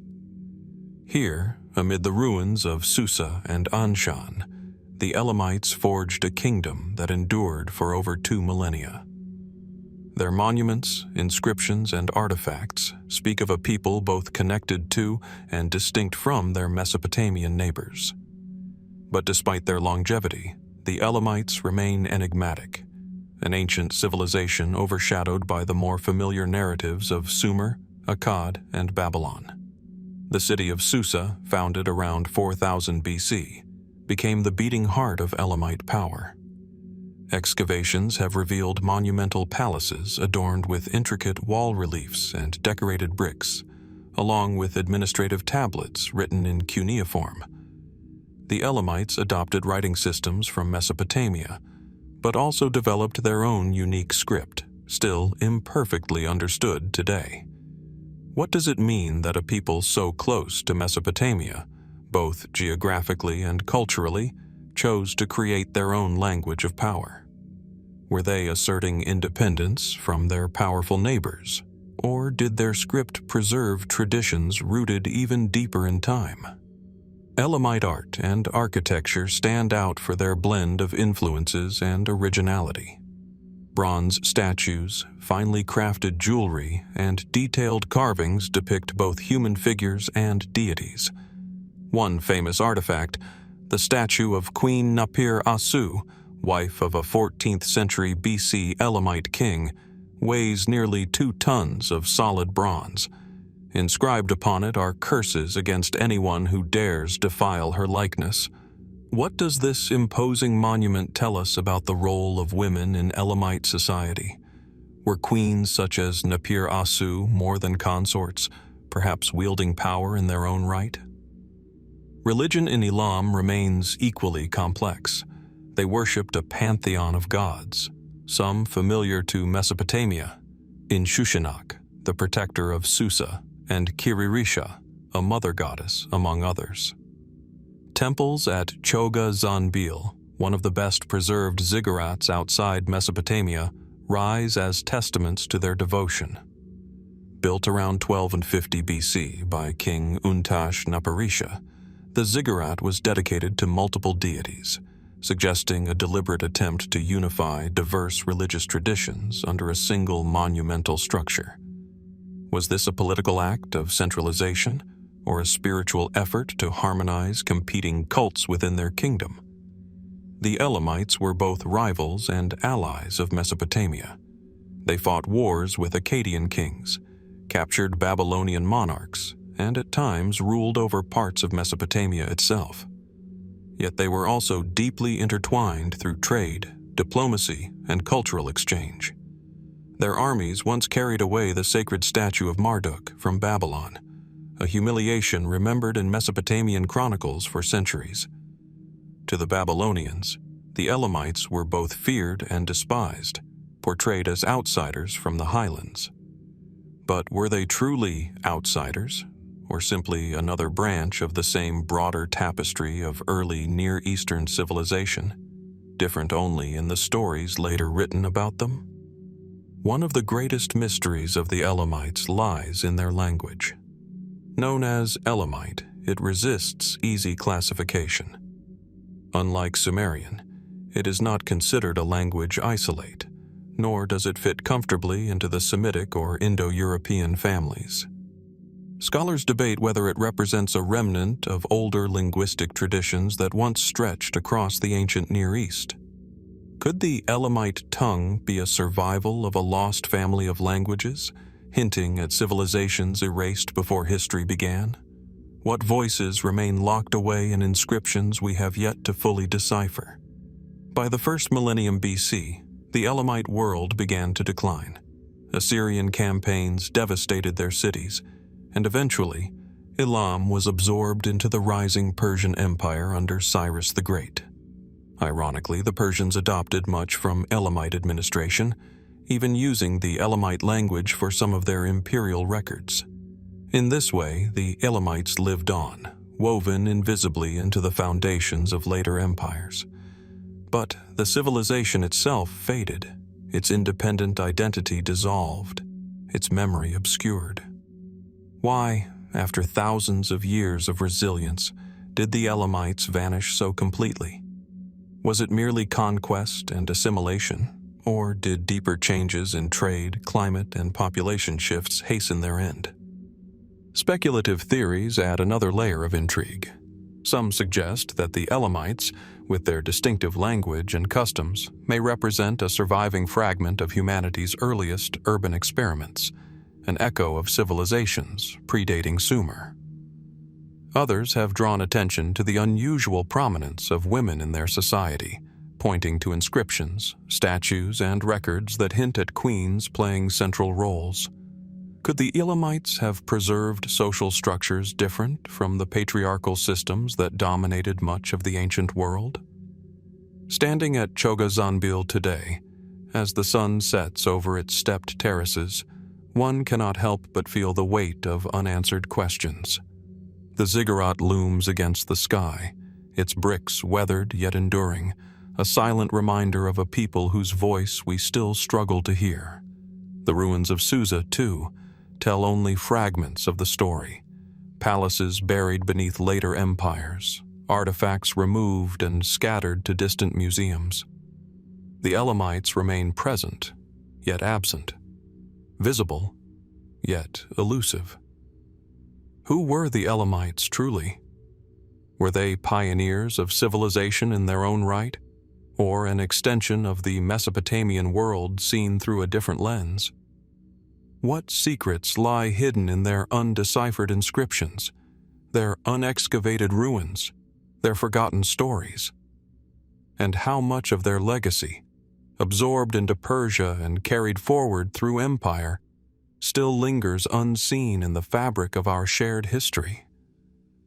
The silence of Elam leaves these questions open, inviting us to wonder what still lies beneath the soil of southwestern Iran, waiting to bring this lost civilization out of the shadows and into the light.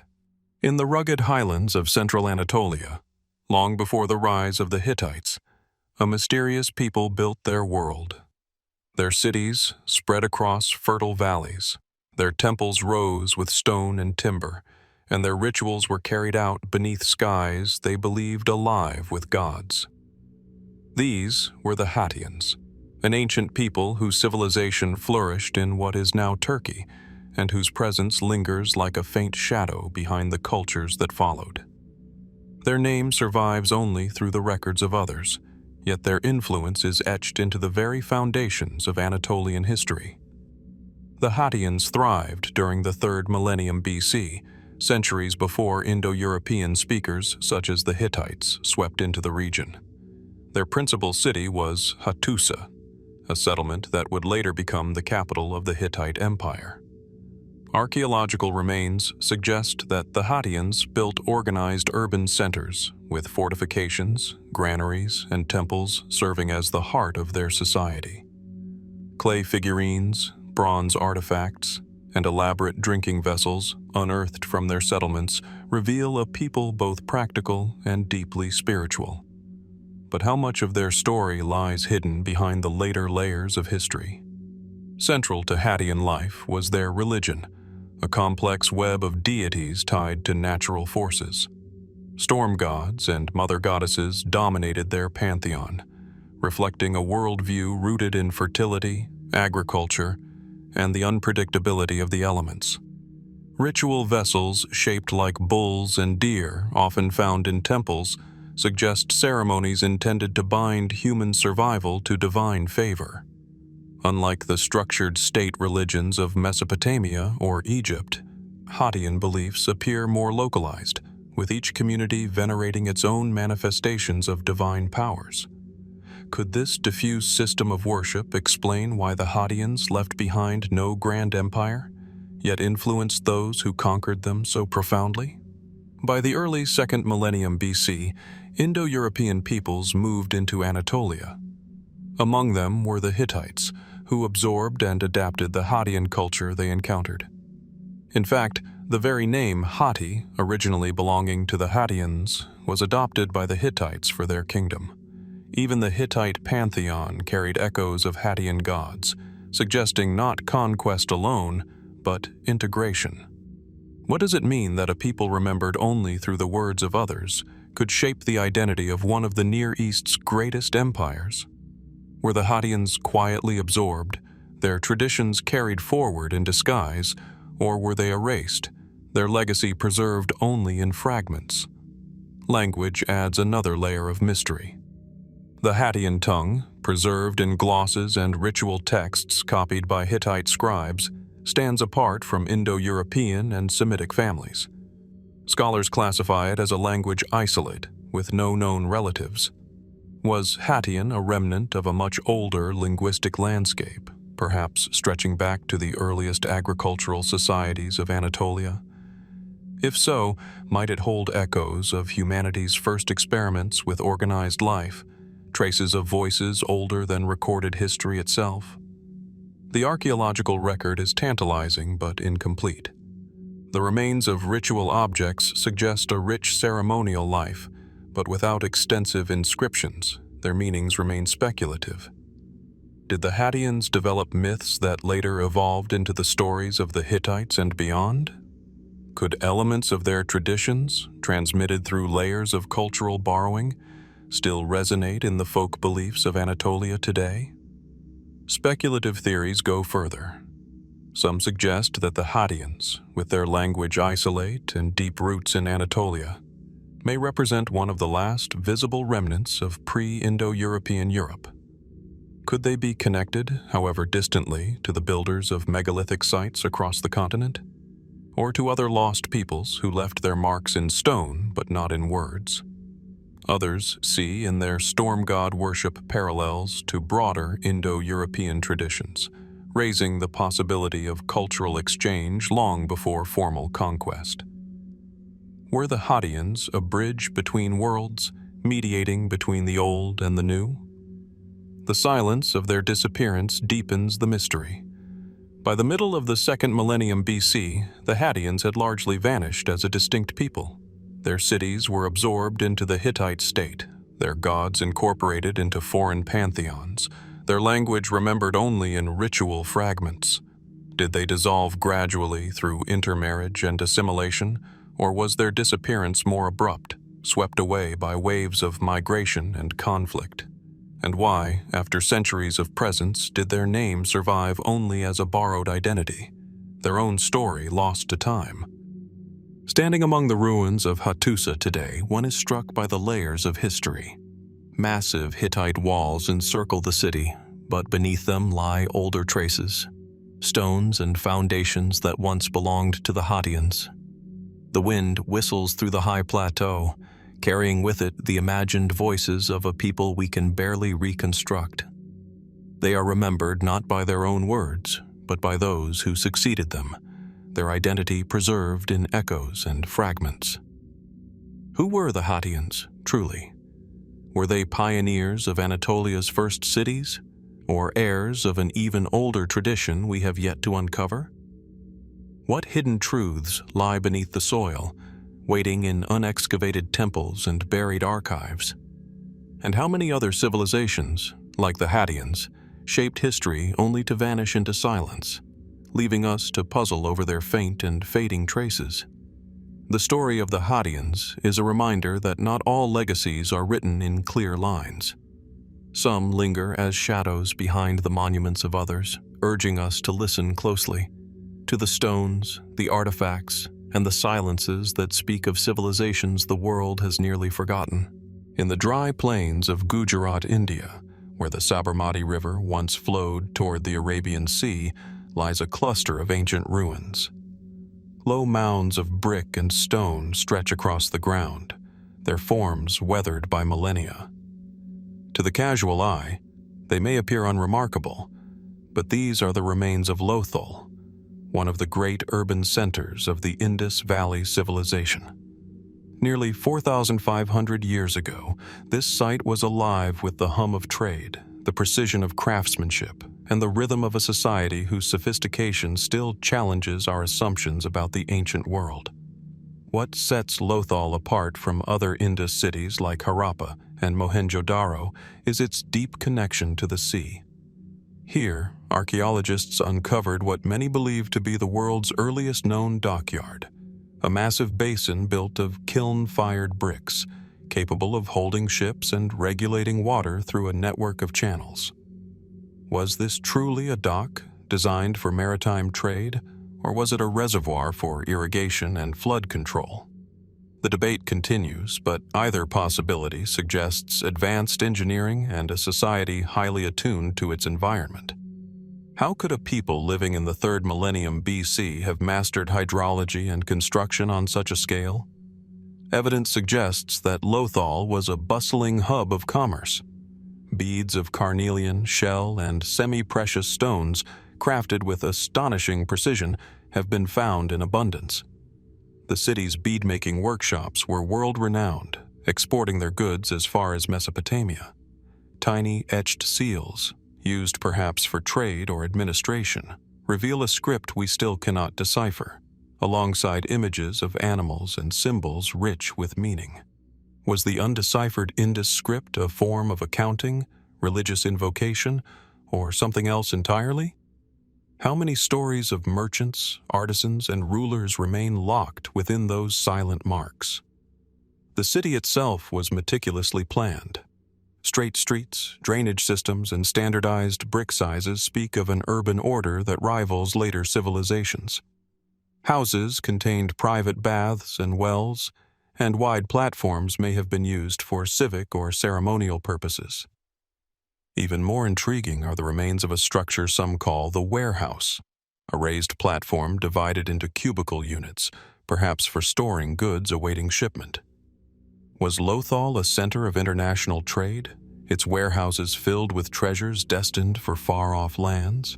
Or did these structures serve a more local purpose, managing grain and resources for its own people?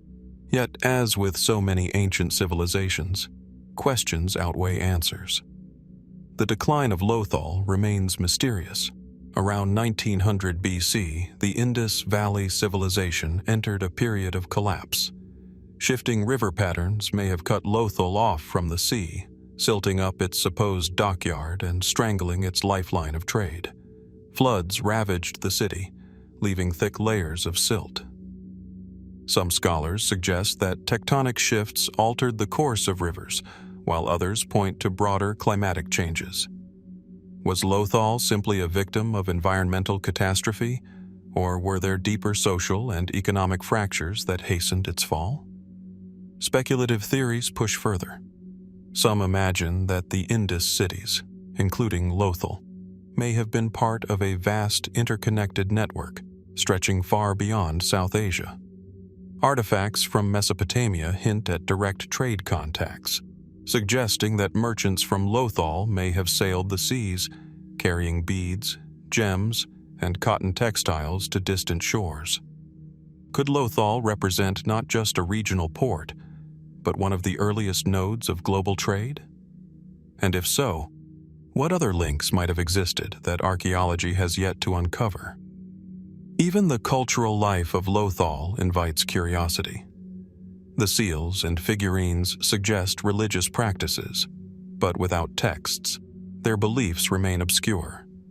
Was there a pantheon of gods, similar to later Hindu traditions, or did they follow an entirely different spiritual system now lost to memory? Some figurines appear to represent fertility symbols, while others may have been used in games or rituals. Did these objects reflect everyday joys, sacred mysteries, or both?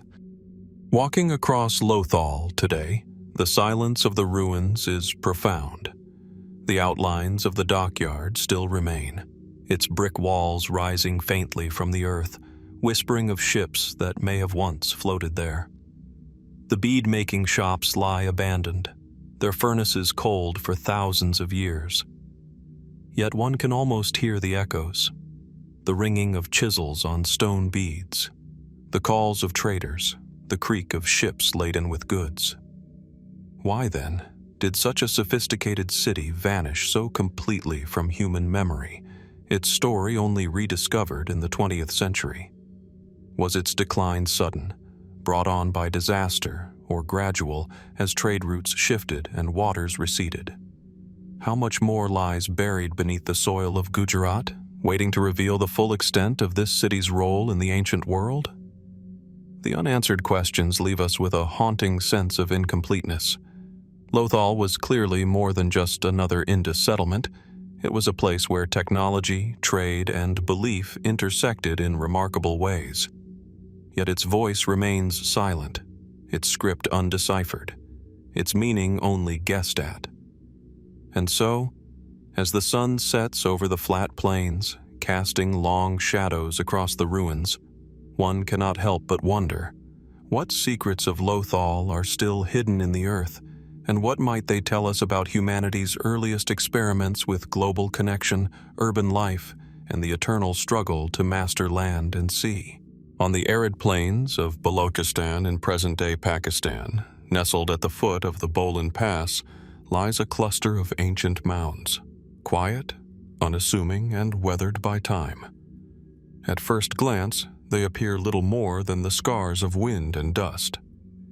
Yet beneath this barren landscape rests one of the most remarkable sights in human history, Mehrgarh. Long before the Indus Valley Civilization rose with its great cities of Harappa and Mohenjo-Daro, Mehrgarh thrived as one of the earliest known centers of agriculture, craft, and settled life in South Asia. Here, some 9,000 years ago, the seeds of urban civilization were being sown. Excavations at Mehrgarh reveal a society transitioning from nomadic herding to permanent settlement. Simple mud brick houses line the site, with evidence of storage bins, hearths, and workshops. Archaeologists discovered the remains of barley, wheat, and dates, alongside domesticated animals such as cattle, sheep, and goats. This was no small experiment in farming. It was a deliberate, organized effort to tame the land and anchor communities in one place. How did a people living around 7000 BC acquire the knowledge of cultivation and animal domestication? Did it arise independently here, or was it part of a larger web of innovation spreading across the ancient world? Mehrgarh's significance is not limited to agriculture. Its people were skilled artisans. Beads of turquoise, shell, and lapis lazuli have been unearthed, along with finely crafted tools of bone and copper. The presence of exotic materials suggests long-distance trade networks, perhaps stretching into Afghanistan and beyond. Even at this early stage, Mehrgarh was not isolated. It was connected. Could this be one of the first hints of globalization, a prehistoric economy linking distant lands through exchange? Equally striking is the evidence of early medical knowledge. At Mehrgarh, archaeologists uncovered human remains showing signs of dental drilling, dating as far back as 7000 BC. Tiny holes bored into molars indicate an early form of dentistry, performed with remarkable precision using stone tools. Did these ancient practitioners understand the anatomy of pain, or was their craft part of a ritual act blending medicine with magic? And how did such knowledge arise so early, long before the medical traditions of Egypt or Greece? As centuries passed, Mehrgarh expanded.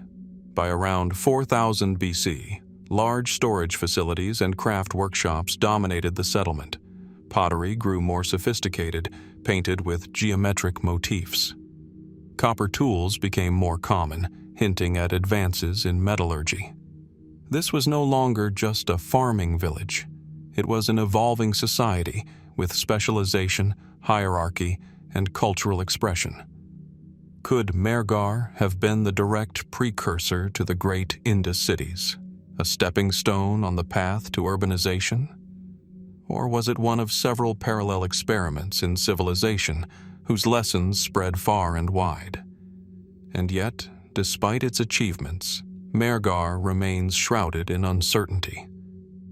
Around 2600 BC, the settlement appears to have been largely abandoned, its population moving eastward into the Indus Valley. Some suggest environmental shifts, changes in rivers and rainfall patterns, forced this migration. Others argue that the growth of new urban centers like Harappa and Mohenjo-Daro drew people away, absorbing Mehrgarh's traditions into a larger cultural whole. But could there be other reasons? Did social or spiritual changes compel its people to seek new horizons, leaving behind the very place where civilization had first taken root? Speculative theories widen the mystery. Some see in Mehrgarh evidence of a cultural continuum stretching from the Fertile Crescent to South Asia, suggesting shared origins of farming and metallurgy. Others argue for independent invention, pointing to unique features in its material culture. A few even wonder whether Mehrgarh hints at a forgotten chapter of prehistory, an advanced society whose innovations were later obscured by the rise of more famous civilizations. Was Mehrgarh merely an early farming village, or was it a cradle of knowledge, its achievements underappreciated because they lie buried beneath millennia of dust? Walking across the site today, the silence is profound. The mud brick walls have crumbled, the fields lie barren, and the workshops are long abandoned. But the artifacts tell their story. The beads once worn with pride, the tools shaped by steady hands, the teeth drilled by some of humanity's first healers. In these fragments lies a vision of a people both ordinary and extraordinary. Ordinary in their need to survive, extraordinary in their ingenuity and adaptability.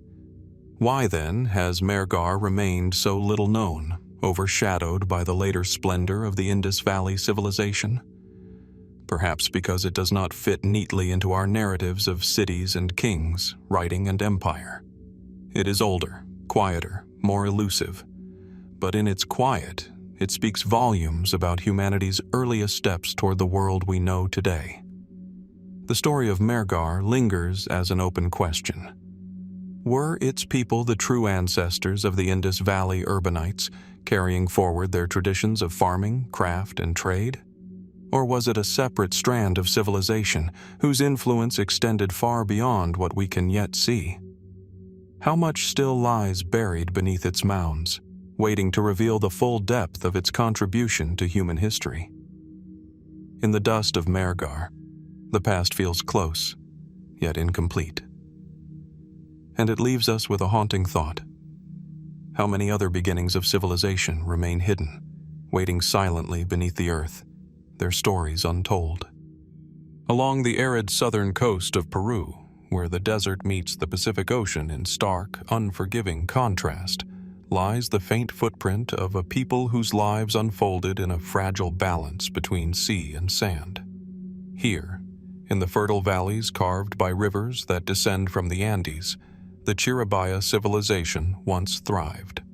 Their story is not carved in monumental stone temples or towering pyramids, but rather in the delicate traces of agriculture, fishing, and burial traditions that speak to a culture both resilient and enigmatic. Their legacy, preserved in the sands of time, challenges us to consider a way of life rooted in adaptation, subtlety, and survival. The Chiribaya flourished between 900 and 1350 AD, inhabiting the valleys of Moquegua and the coastal deserts nearby. Archaeological excavations have revealed carefully planned settlements, terraced fields, and irrigation canals that turned otherwise barren land into fertile ground. Maize, beans, and squash grew in these fields, supported by waterworks that required both technical knowledge and communal effort. Was this mastery of irrigation learned from earlier cultures of the Andes, such as the Tiwanaku, or was it an independent response to the environmental challenges of their own homeland? The people of Chiribaya were also intimately tied to the sea. Excavations of their sites reveal abundant remains of fish, mollusks, and sea lions, evidence that marine resources played a central role in their daily lives. Nets, hooks, and other fishing tools found in their settlements show not only subsistence practices but also an understanding of the coastal ecosystem. How far did their seafaring ventures extend? Were they simply coastal fishermen, or did they navigate further into the Pacific, exchanging goods and ideas with neighboring cultures? Perhaps the most striking insights into the Chiribaya world come from their burials. Cemeteries uncovered in the region have yielded remarkably well-preserved mummies, wrapped in finely woven textiles and placed in reed coffins. These mummies, often buried with food, tools, and ornaments, suggest a strong belief in an afterlife where daily needs continued. The quality of textiles is particularly notable, intricate, colorful, and crafted with a skill that rivaled any in the Andes. Did these fabrics serve as markers of social status, or were they also imbued with spiritual meaning, woven with symbols that conveyed prayers, myths, and ancestral connections?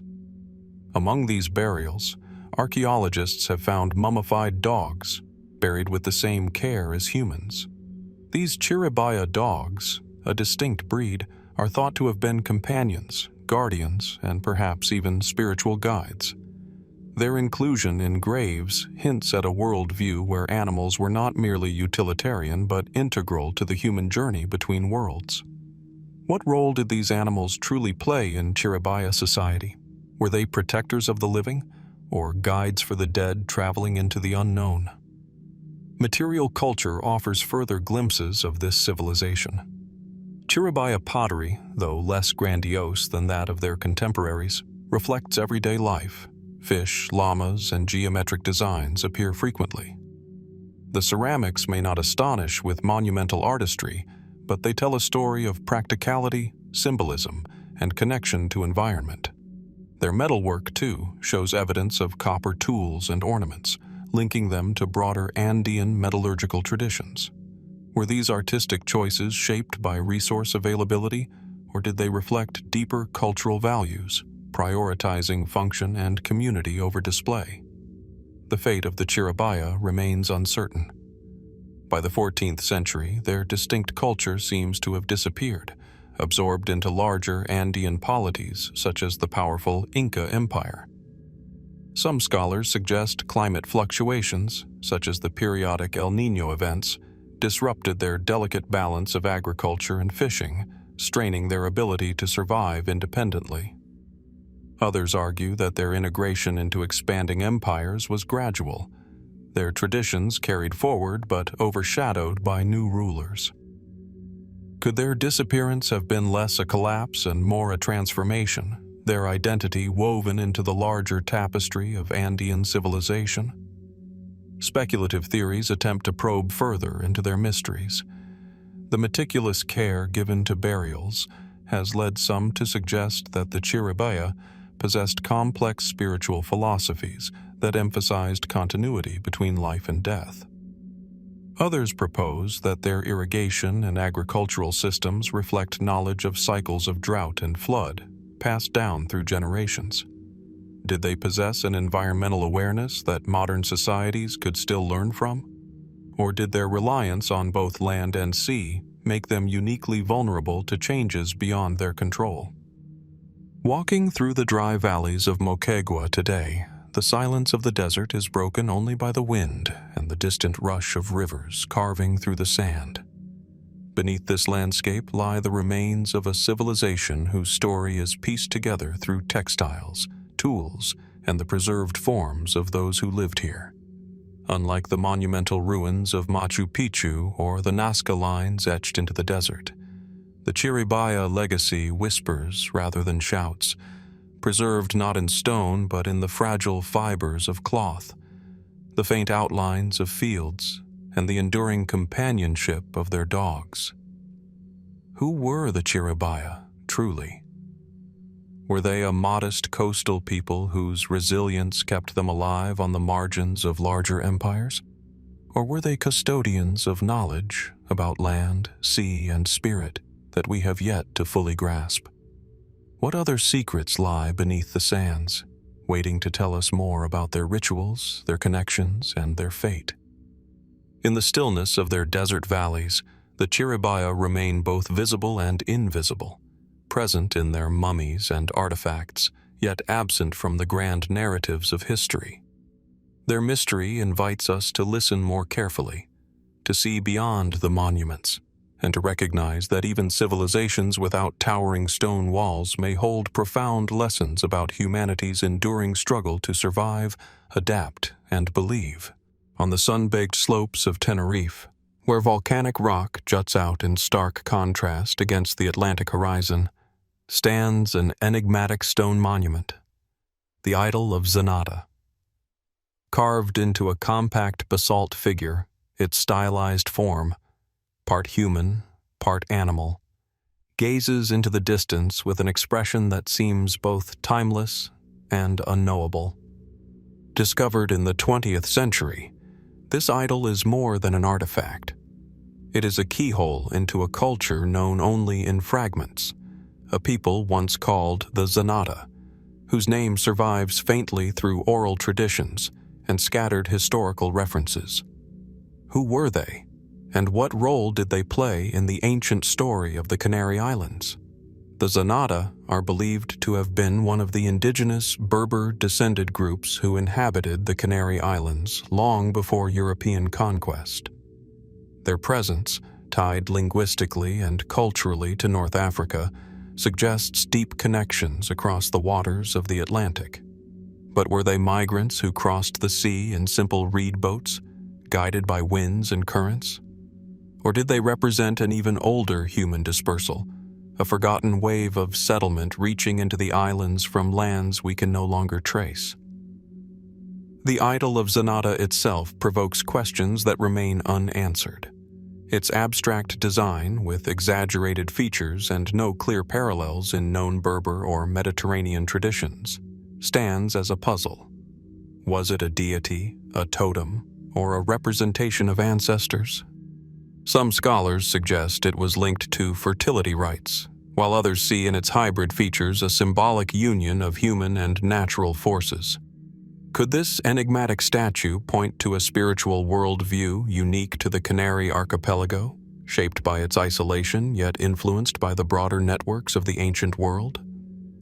Archaeological evidence from the islands reveals that the Zanata and their neighbors lived in stone huts and caves, raising goats and sheep, cultivating grains, and fishing along the coasts.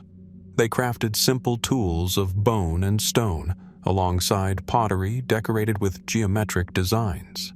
At first glance, this might suggest a modest, subsistence-level society.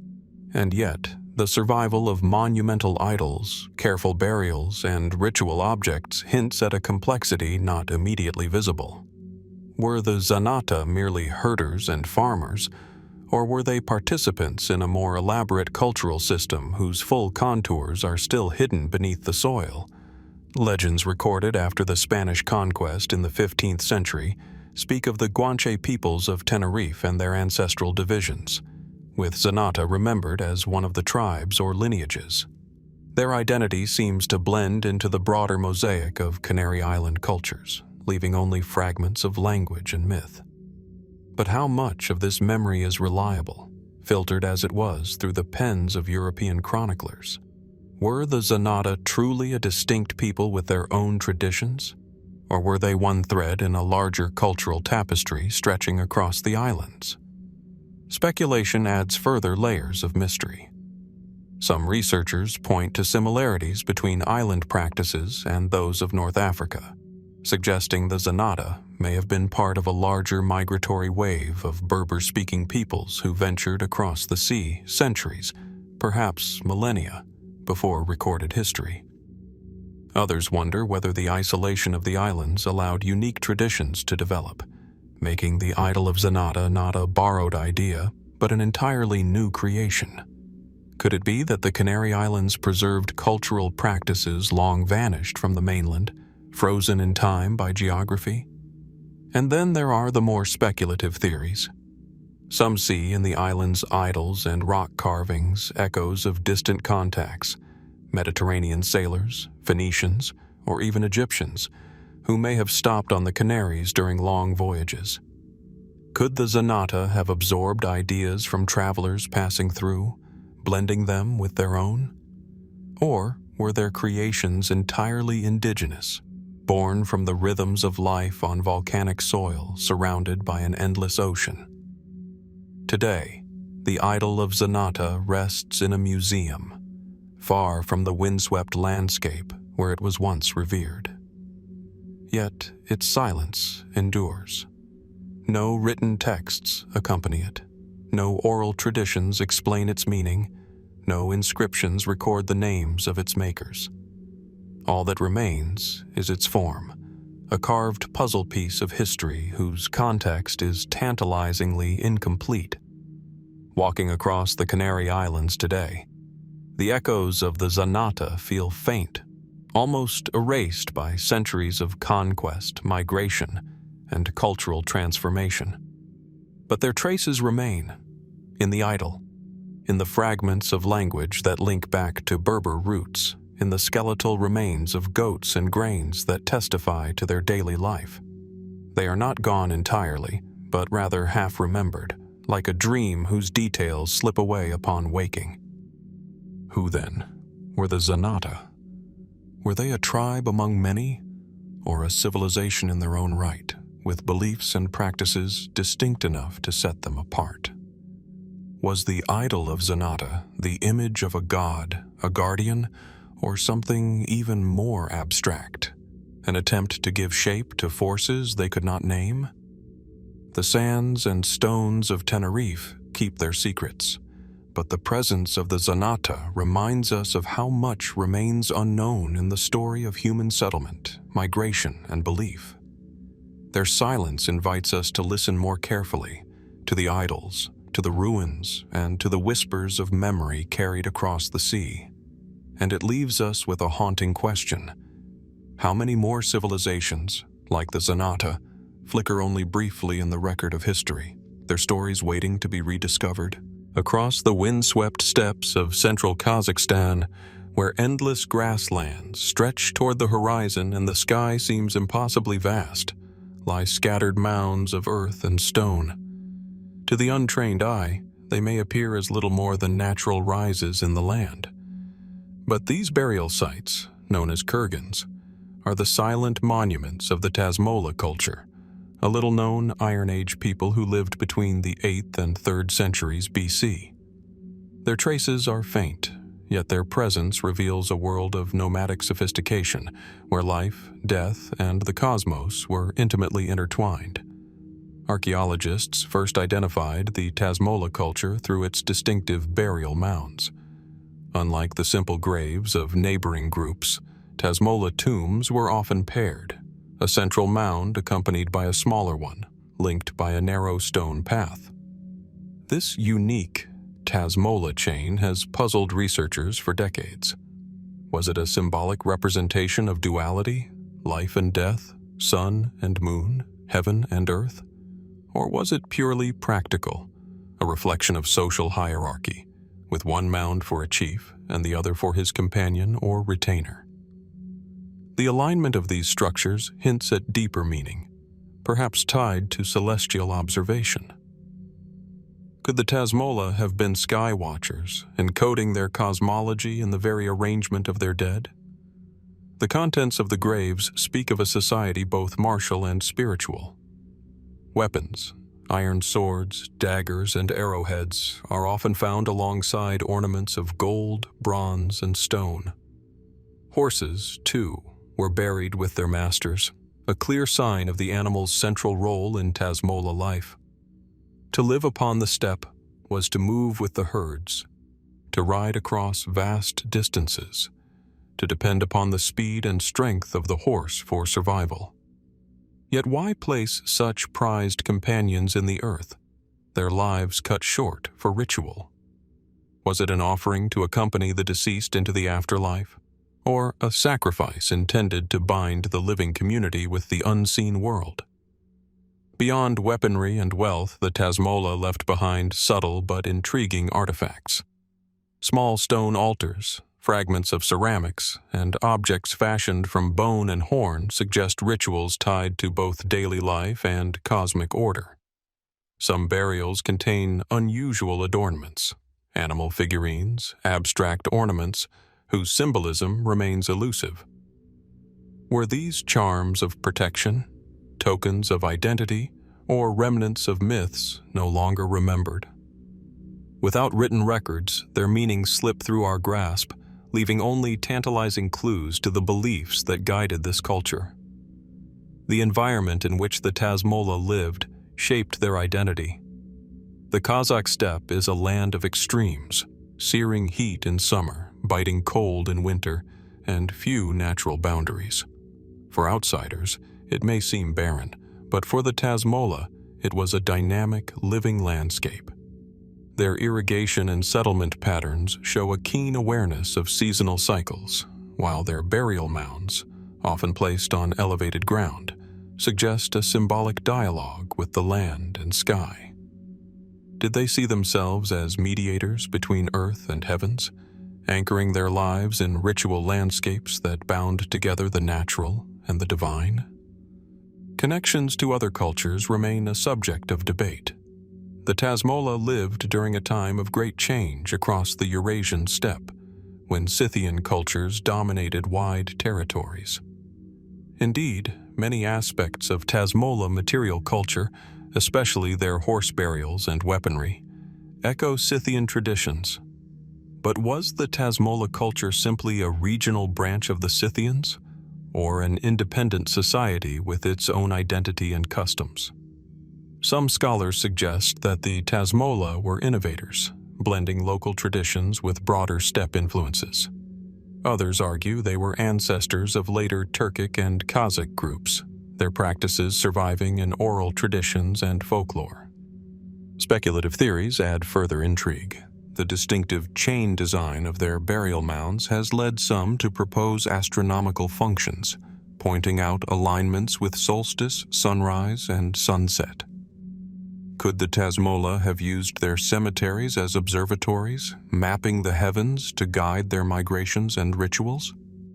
Others note the pairing of large and small mounds, suggesting symbolic unions, male and female, chief and people, or perhaps the living and the spirits of the ancestors.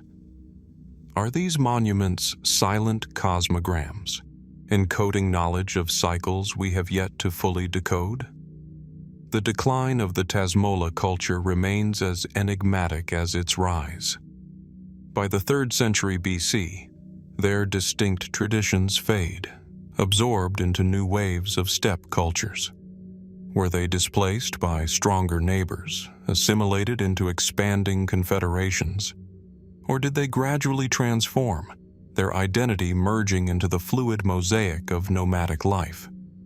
Unlike empires with cities and records, steppe cultures leave traces that are fragile, vulnerable to erasure by time and conquest. Perhaps the Tasmola never vanished at all, but live on in the memory of the steppe itself, in the rhythms of horsemanship, the songs of nomadic bards, and the enduring reverence for sky and earth. Standing among the low hills of central Kazakhstan today, one can feel the weight of absence. The mounds, though weathered and looted in many cases, still rise against the horizon, markers of human presence in a land that otherwise seems eternal and untamed.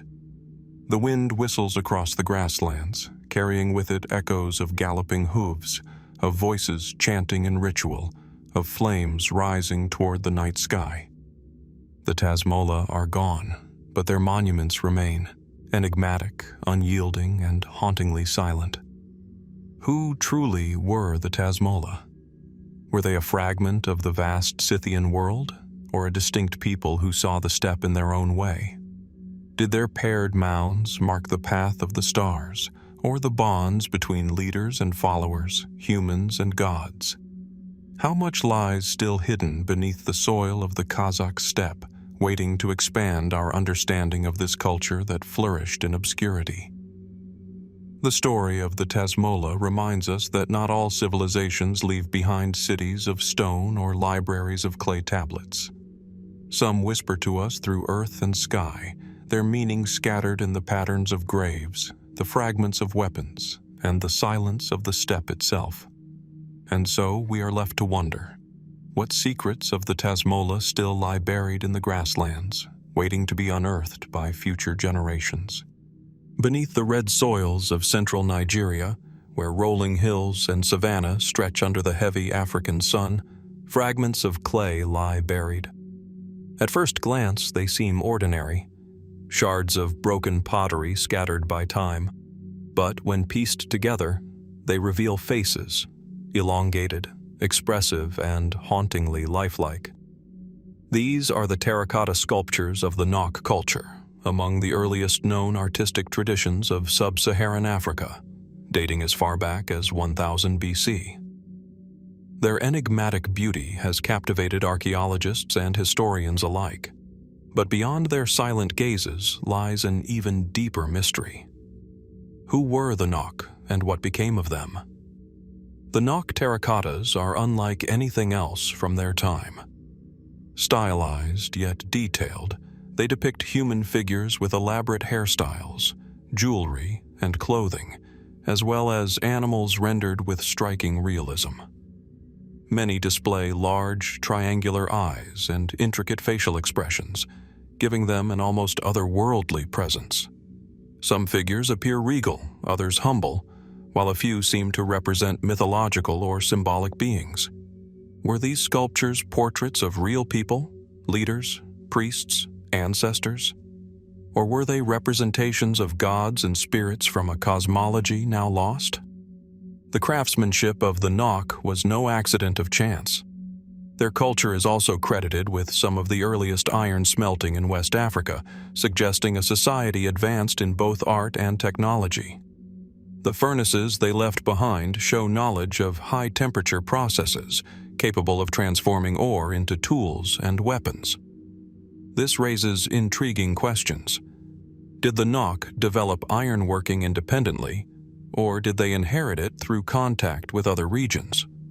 Could they have been part of a broader, interconnected world that shared ideas across the Sahara long before written history acknowledged such networks?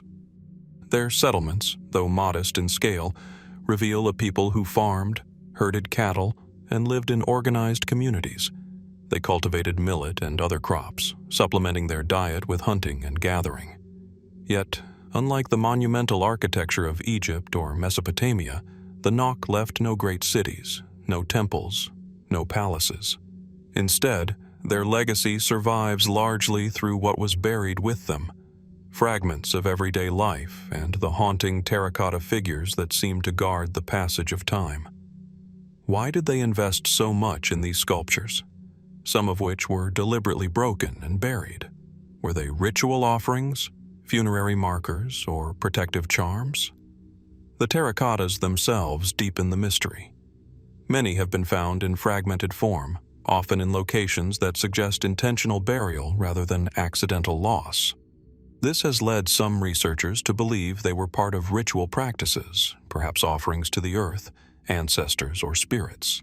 Others see in their deliberate breaking a symbolic act, releasing the power of the figures into the unseen world.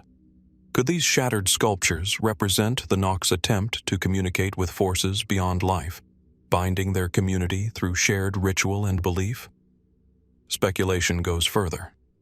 Some suggest the Nok may have been the cultural ancestors of later West African societies, such as the Yoruba or Benin, whose own artistic traditions reflect echoes of Nok stylization. Could the famed bronze heads of Ife, created centuries later, be distant heirs of Nok artistry, preserving techniques and spiritual meanings passed down through generations? Or was the Nok culture an isolated flower of human creativity, blooming brilliantly for a time and then fading into obscurity, leaving only its fragments behind? The decline of the Nok culture remains one of its greatest enigmas. By around 300 AD, their terracotta tradition vanishes, and little evidence of their people survives beyond scattered artifacts.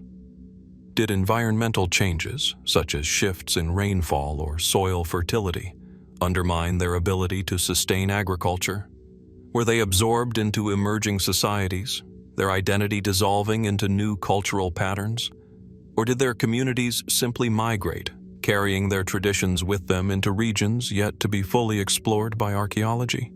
Complicating matters is the issue of looting.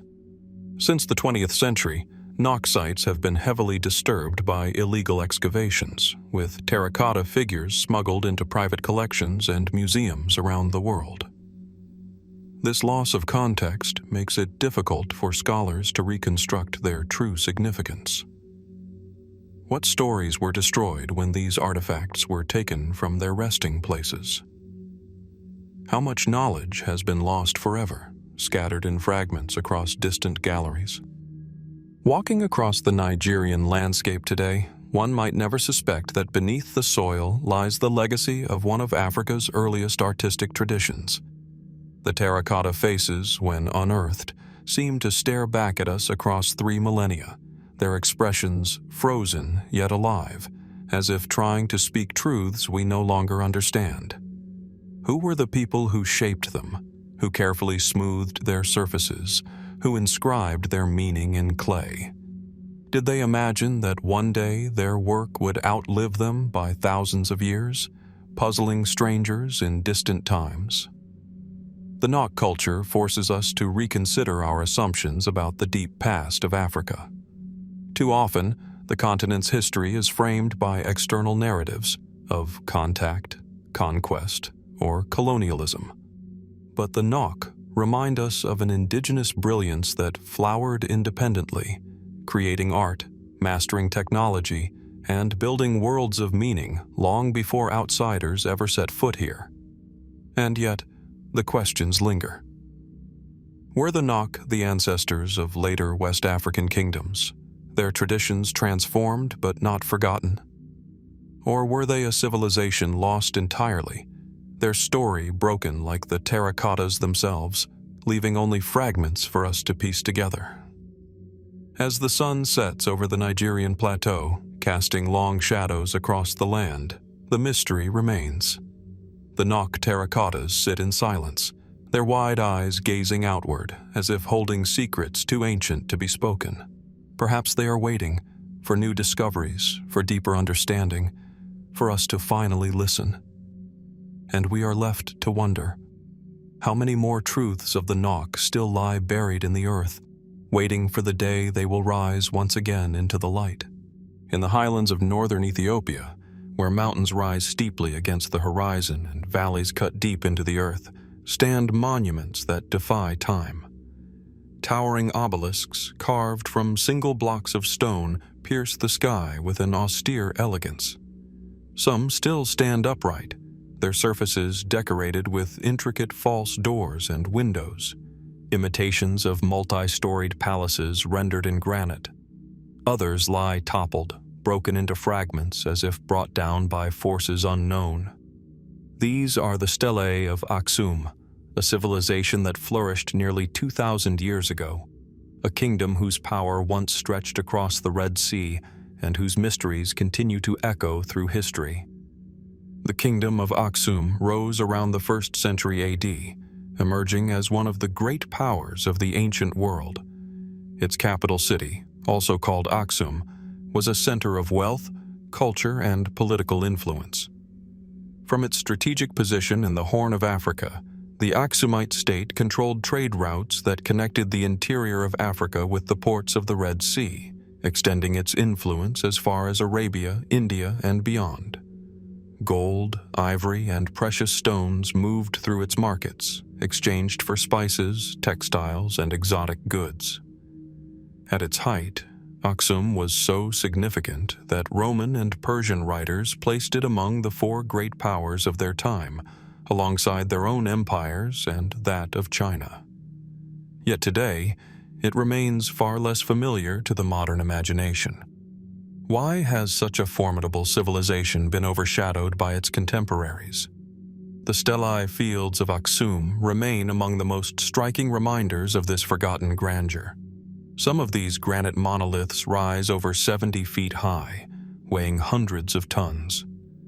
The sheer feat of carving, transporting, and erecting such structures without advanced machinery has long puzzled scholars.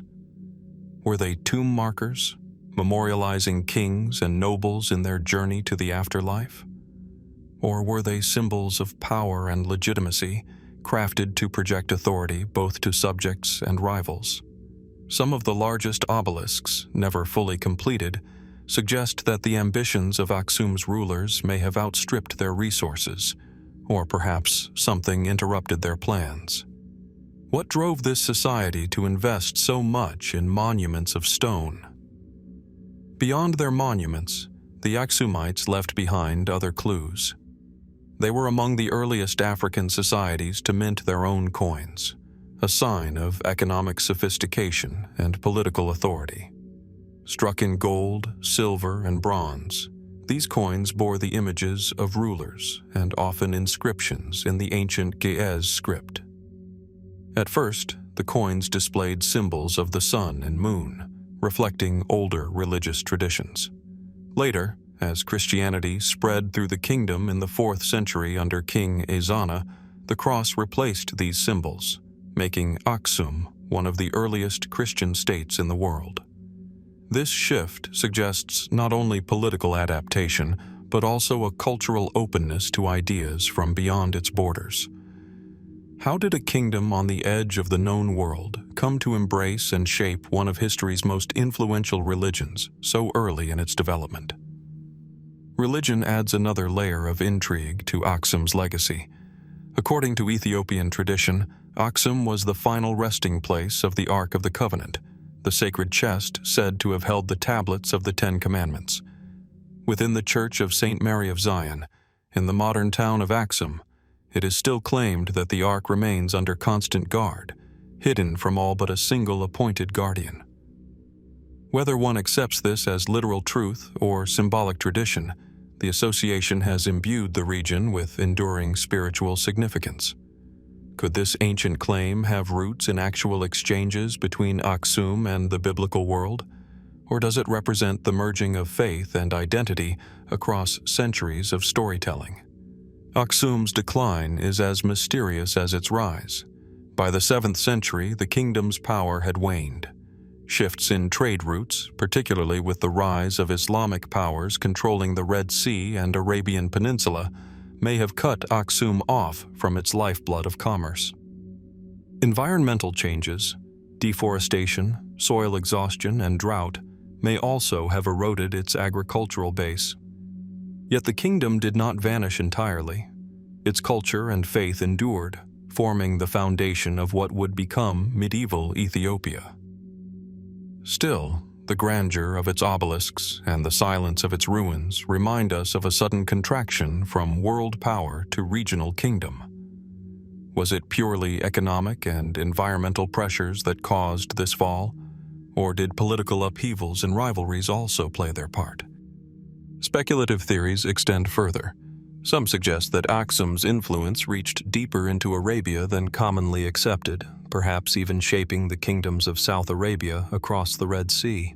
Others imagine that its role in early Christianity was far more influential than history records, its isolation leaving much of its story untold. And the mystery of the stelae, whether they were practical, spiritual, or symbolic, remains unresolved. Could these monuments encode knowledge of astronomy or cosmology, aligning with celestial events now obscured by time?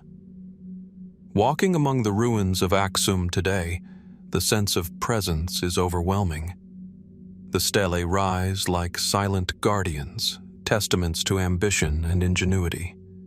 The carved details of their surfaces, windows that no one could ever look through, doors that open onto nothing, seem to hint at a symbolic architecture, a representation of both earthly palaces and imagined afterlives. The stones invite us to look closer, to imagine the people who carved them, and to wonder at the meanings they carried. Who, truly, were the Aksumites?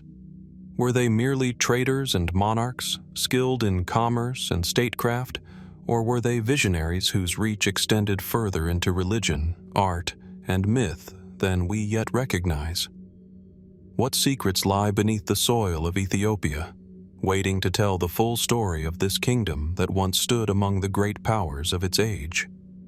In the silence of Aksum's highlands, the past lingers like a faint echo, and one cannot help but ask, what truths of this ancient kingdom still remain hidden, waiting to be uncovered in the shadow of its towering stones? Beneath the rolling green hills of Gyeongju in modern-day South Korea lie great earthen mounds, their grassy surfaces concealing treasures buried for over a millennium. These royal tombs of the Silla Kingdom, some rising like small hills themselves, hold secrets of a society that ruled the Korean peninsula from 57 BC to 935 AD. When archaeologists first opened them, what they found was astonishing. Glittering gold crowns adorned with intricate tree-like antlers, belts inlaid with jade and glass, and burial chambers filled with artifacts of both wealth and mystery.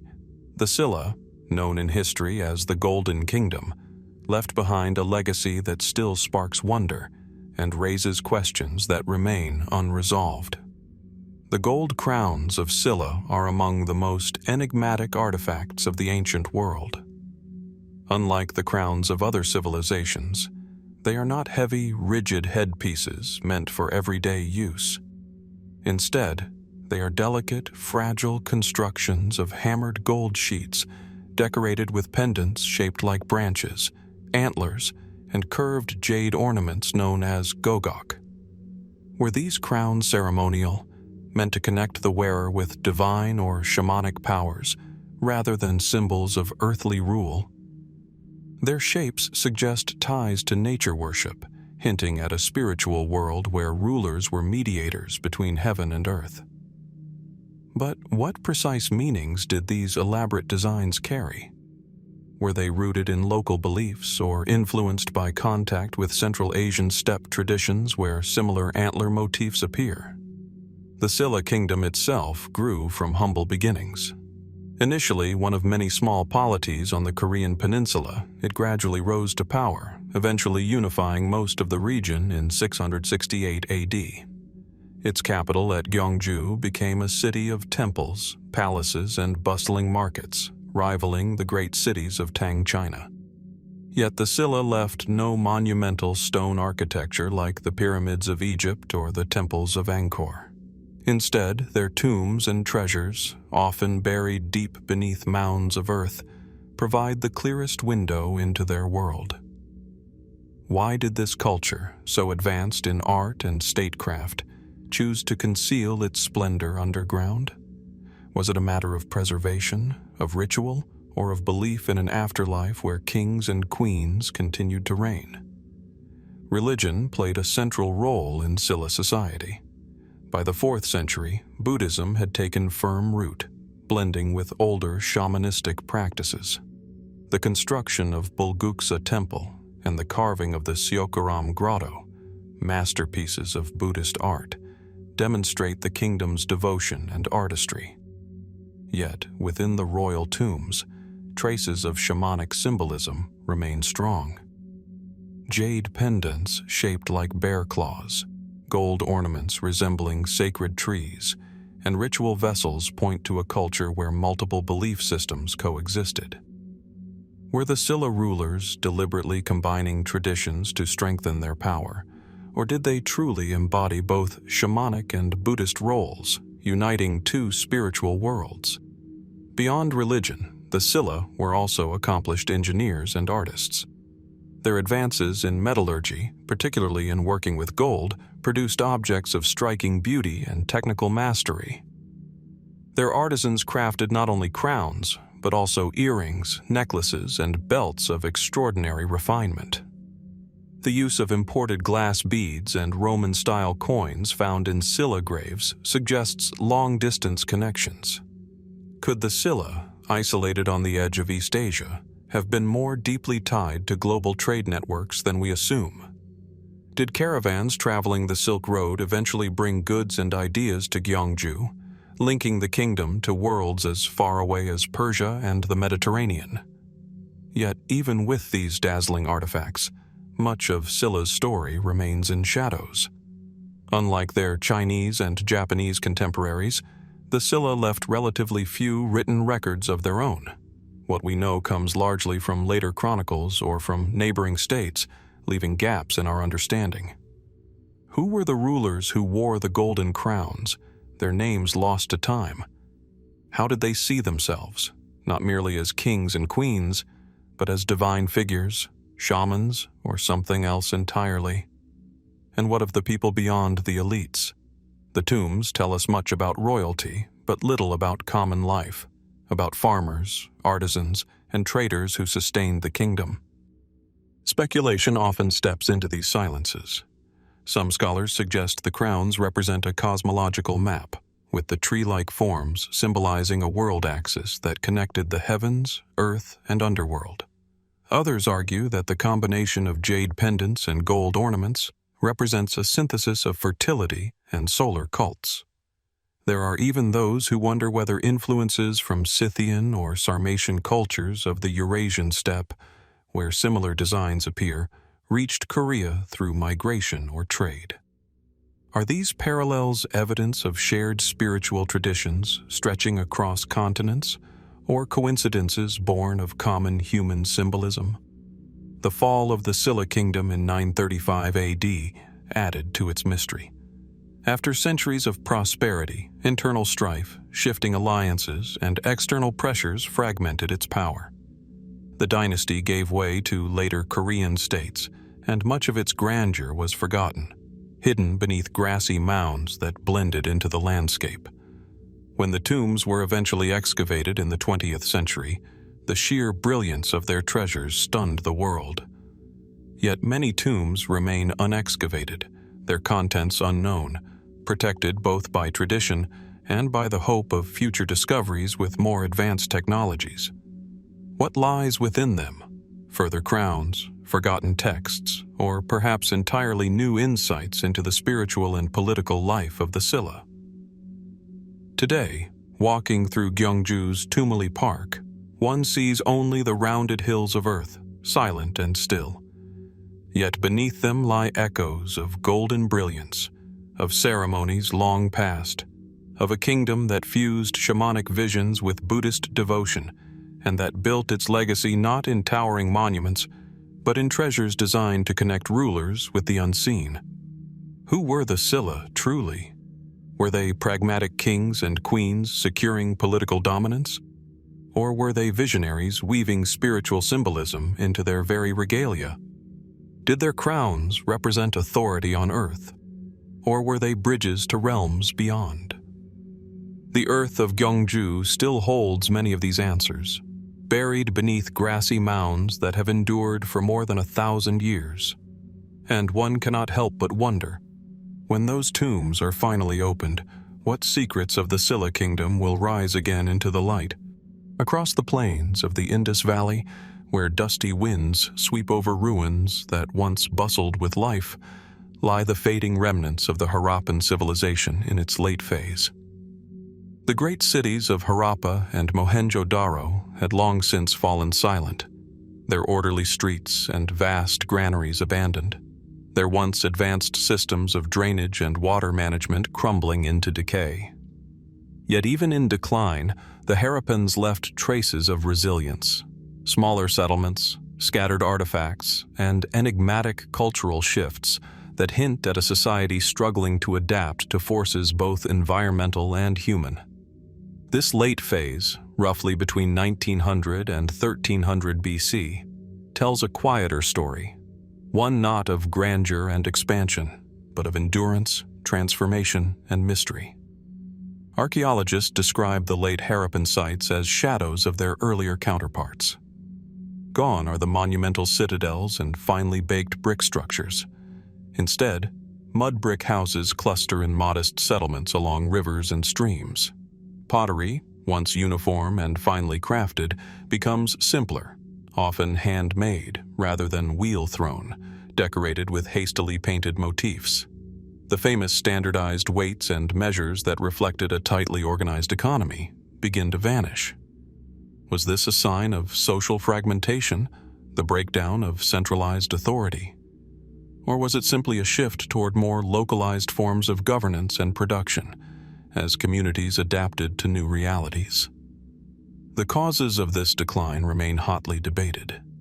One of the most widely accepted explanations points to environmental change. Geological studies reveal that rivers, once lifelines of the Harappan heartland, began to shift or dry. The mighty Saraswati, celebrated in later Indian tradition, is thought to have dwindled during this period, leaving once fertile lands arid and uninhabitable. Climate change, too, marked by weakening monsoons, may have strained agriculture, forcing populations to scatter. Did the Harappans watch helplessly as their carefully planned urban centers lost their lifeblood, the rivers retreating while the rains grew less reliable? But environmental change alone cannot explain everything. The Harappan world was deeply interconnected, with evidence of trade stretching from Mesopotamia to Central Asia. Seals bearing their undeciphered script have been found thousands of miles from the Indus Valley, while Mesopotamian texts mention a distant land called Meluhha, likely referring to the Harappans. Yet, by the late phase, this trade dwindles. Foreign artifacts become rare, and long-distance connections appear to collapse.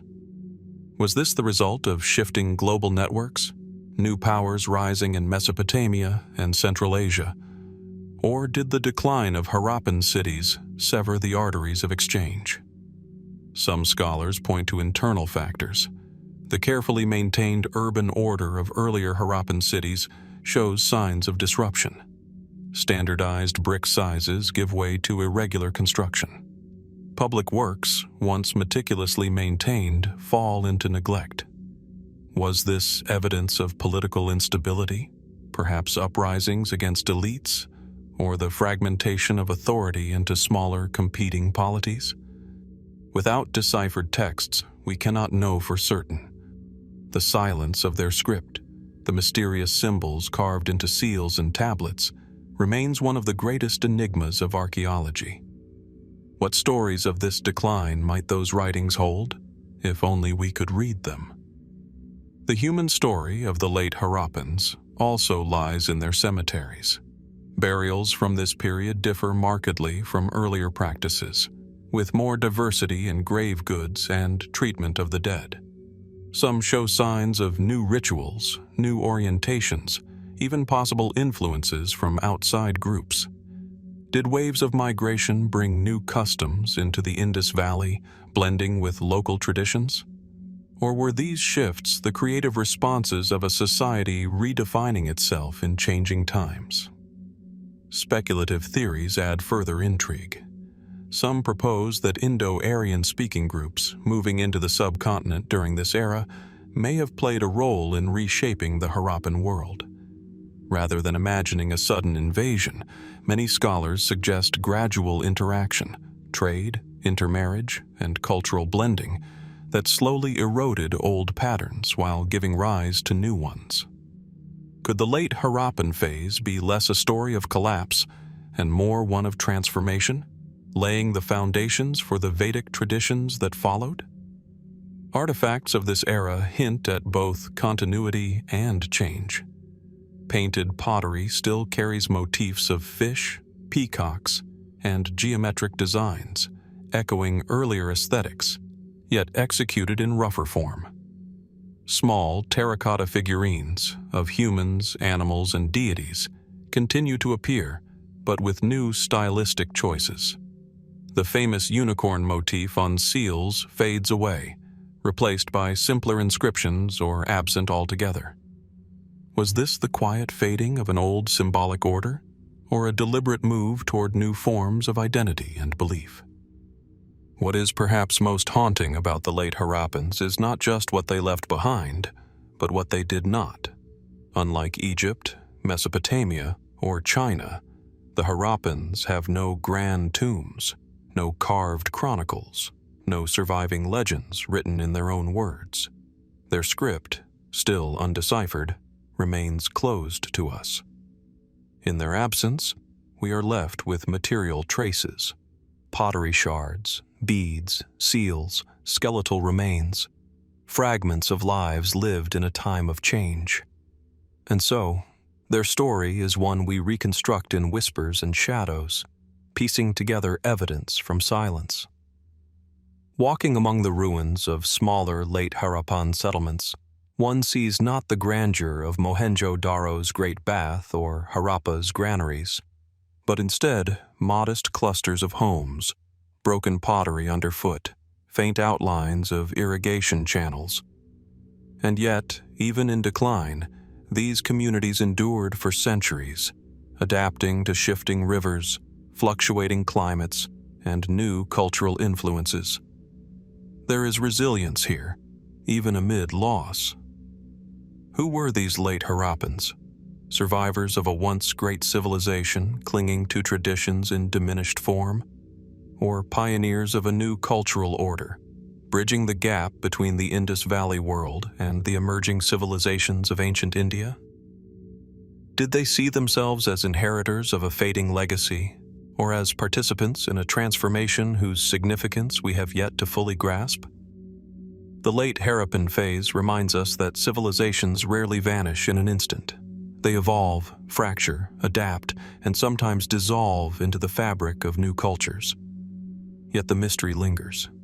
Beneath the shifting soils of the Indus Valley, what more lies undiscovered? Buried inscriptions, forgotten towns, unseen artifacts. That might tell us the final chapters of the Harappan story. And if we could read their script at last, what truths might it reveal about a civilization whose silence has endured for nearly 4,000 years? On the wide, windswept steppes of central Kazakhstan, where endless grasslands meet a horizon broken only by low hills and distant ridgelines, the earth itself holds traces of a forgotten people. Rising subtly from the plains are pairs of stone-covered mounds, ancient burial complexes that archaeologists have come to call the Tasmola chains. These sites, dating between the 8th and 3rd centuries BC, mark the resting places of a nomadic culture known as the Tasmola. Their presence is subtle, almost hidden in the immensity of the steppe, yet their legacy invites us to question what kind of world these early horse riders created. The Tasmola culture is recognized most clearly through its kurgans, burial mounds that dot the landscape in paired formations. One mound is large, the other smaller, and between them a stone pathway stretches like a tether across time. Some scholars see this as a practical arrangement, perhaps a leader and his companion laid to rest together. Others argue that the chain held deeper meaning, a symbolic map of duality, life and death, earth and sky, sun and moon. Could these simple earthworks represent a cosmic vision etched onto the steppe in stone? Within the graves, archaeologists have uncovered artifacts that tell of a people bound by war, ritual, and survival. Iron swords and daggers lie beside the bones of the dead, while ornaments of gold and bronze suggest both wealth and artistry. Horses, too, appear again and again, their remains buried with their masters. For the Tasmola, the horse was not only a means of transport, but a lifeline, a companion in hunting, war, and migration. Why were these animals sacrificed and interred? Were they meant to carry their riders into the afterlife, or did they symbolize a spiritual bond between human and animal that death could not sever? Beyond weapons and ornaments, other objects emerge: small stone altars, ceramic vessels, figurines of animals. Some are simple, others intricately fashioned, hinting at rituals whose meanings we can only guess. Were these offerings to ancestors, to gods, or to the spirits of the land? The Tasmola left no written records, and so their beliefs remain hidden, encoded only in these artifacts and in the silence of their burial grounds. The environment of the steppe shaped everything about their way of life. Harsh winters and scorching summers demanded mobility, resilience, and adaptation. The Tasmola, like many nomadic peoples, thrived not through cities or monuments but through movement, skill with animals, and an intimate knowledge of the land. Yet the very design of their burial mounds suggests they looked beyond survival towards something more enduring. The placement of the mounds on elevated ground, their alignment with celestial patterns, has led some researchers to wonder, were the Tasmola sky watchers? Did they chart the stars and seasons, inscribing their cosmology into the geography of the steppe itself? Their cultural connections add to the mystery. Parallels with Scythian traditions are clear. Horse burials, weaponry, and nomadic lifeways echo across the Eurasian steppe. But the Tasmola are not identical to the Scythians. Their distinct burial chains, their own patterns of artifacts, set them apart. Were they a branch of that wider steppe world, or an independent culture with its own identity? Could they have been ancestors of later Turkic or Kazakh groups, passing down traditions that still resonate in steppe folklore today? Speculative theories suggest even broader horizons.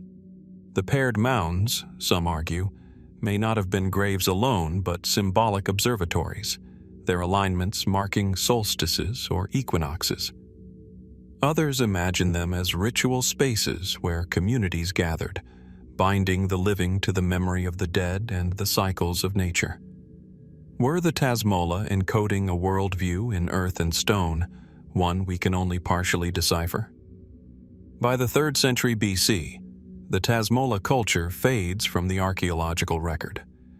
Did they merge with more powerful neighbors, their identity absorbed into larger confederations of nomads? Or were they undone by climate shifts, competition, or conflict?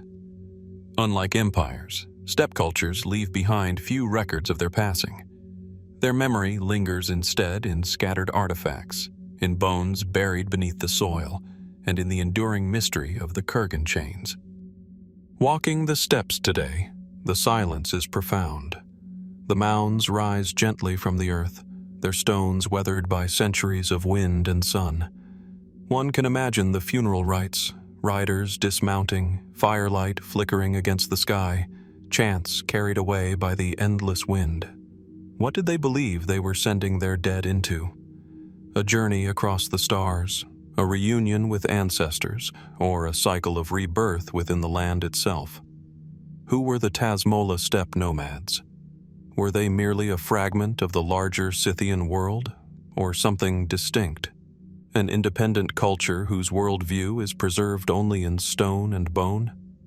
Did their burial chains mark the path of stars, or the bonds between leader and follower, human and spirit? The steppe still holds its secrets.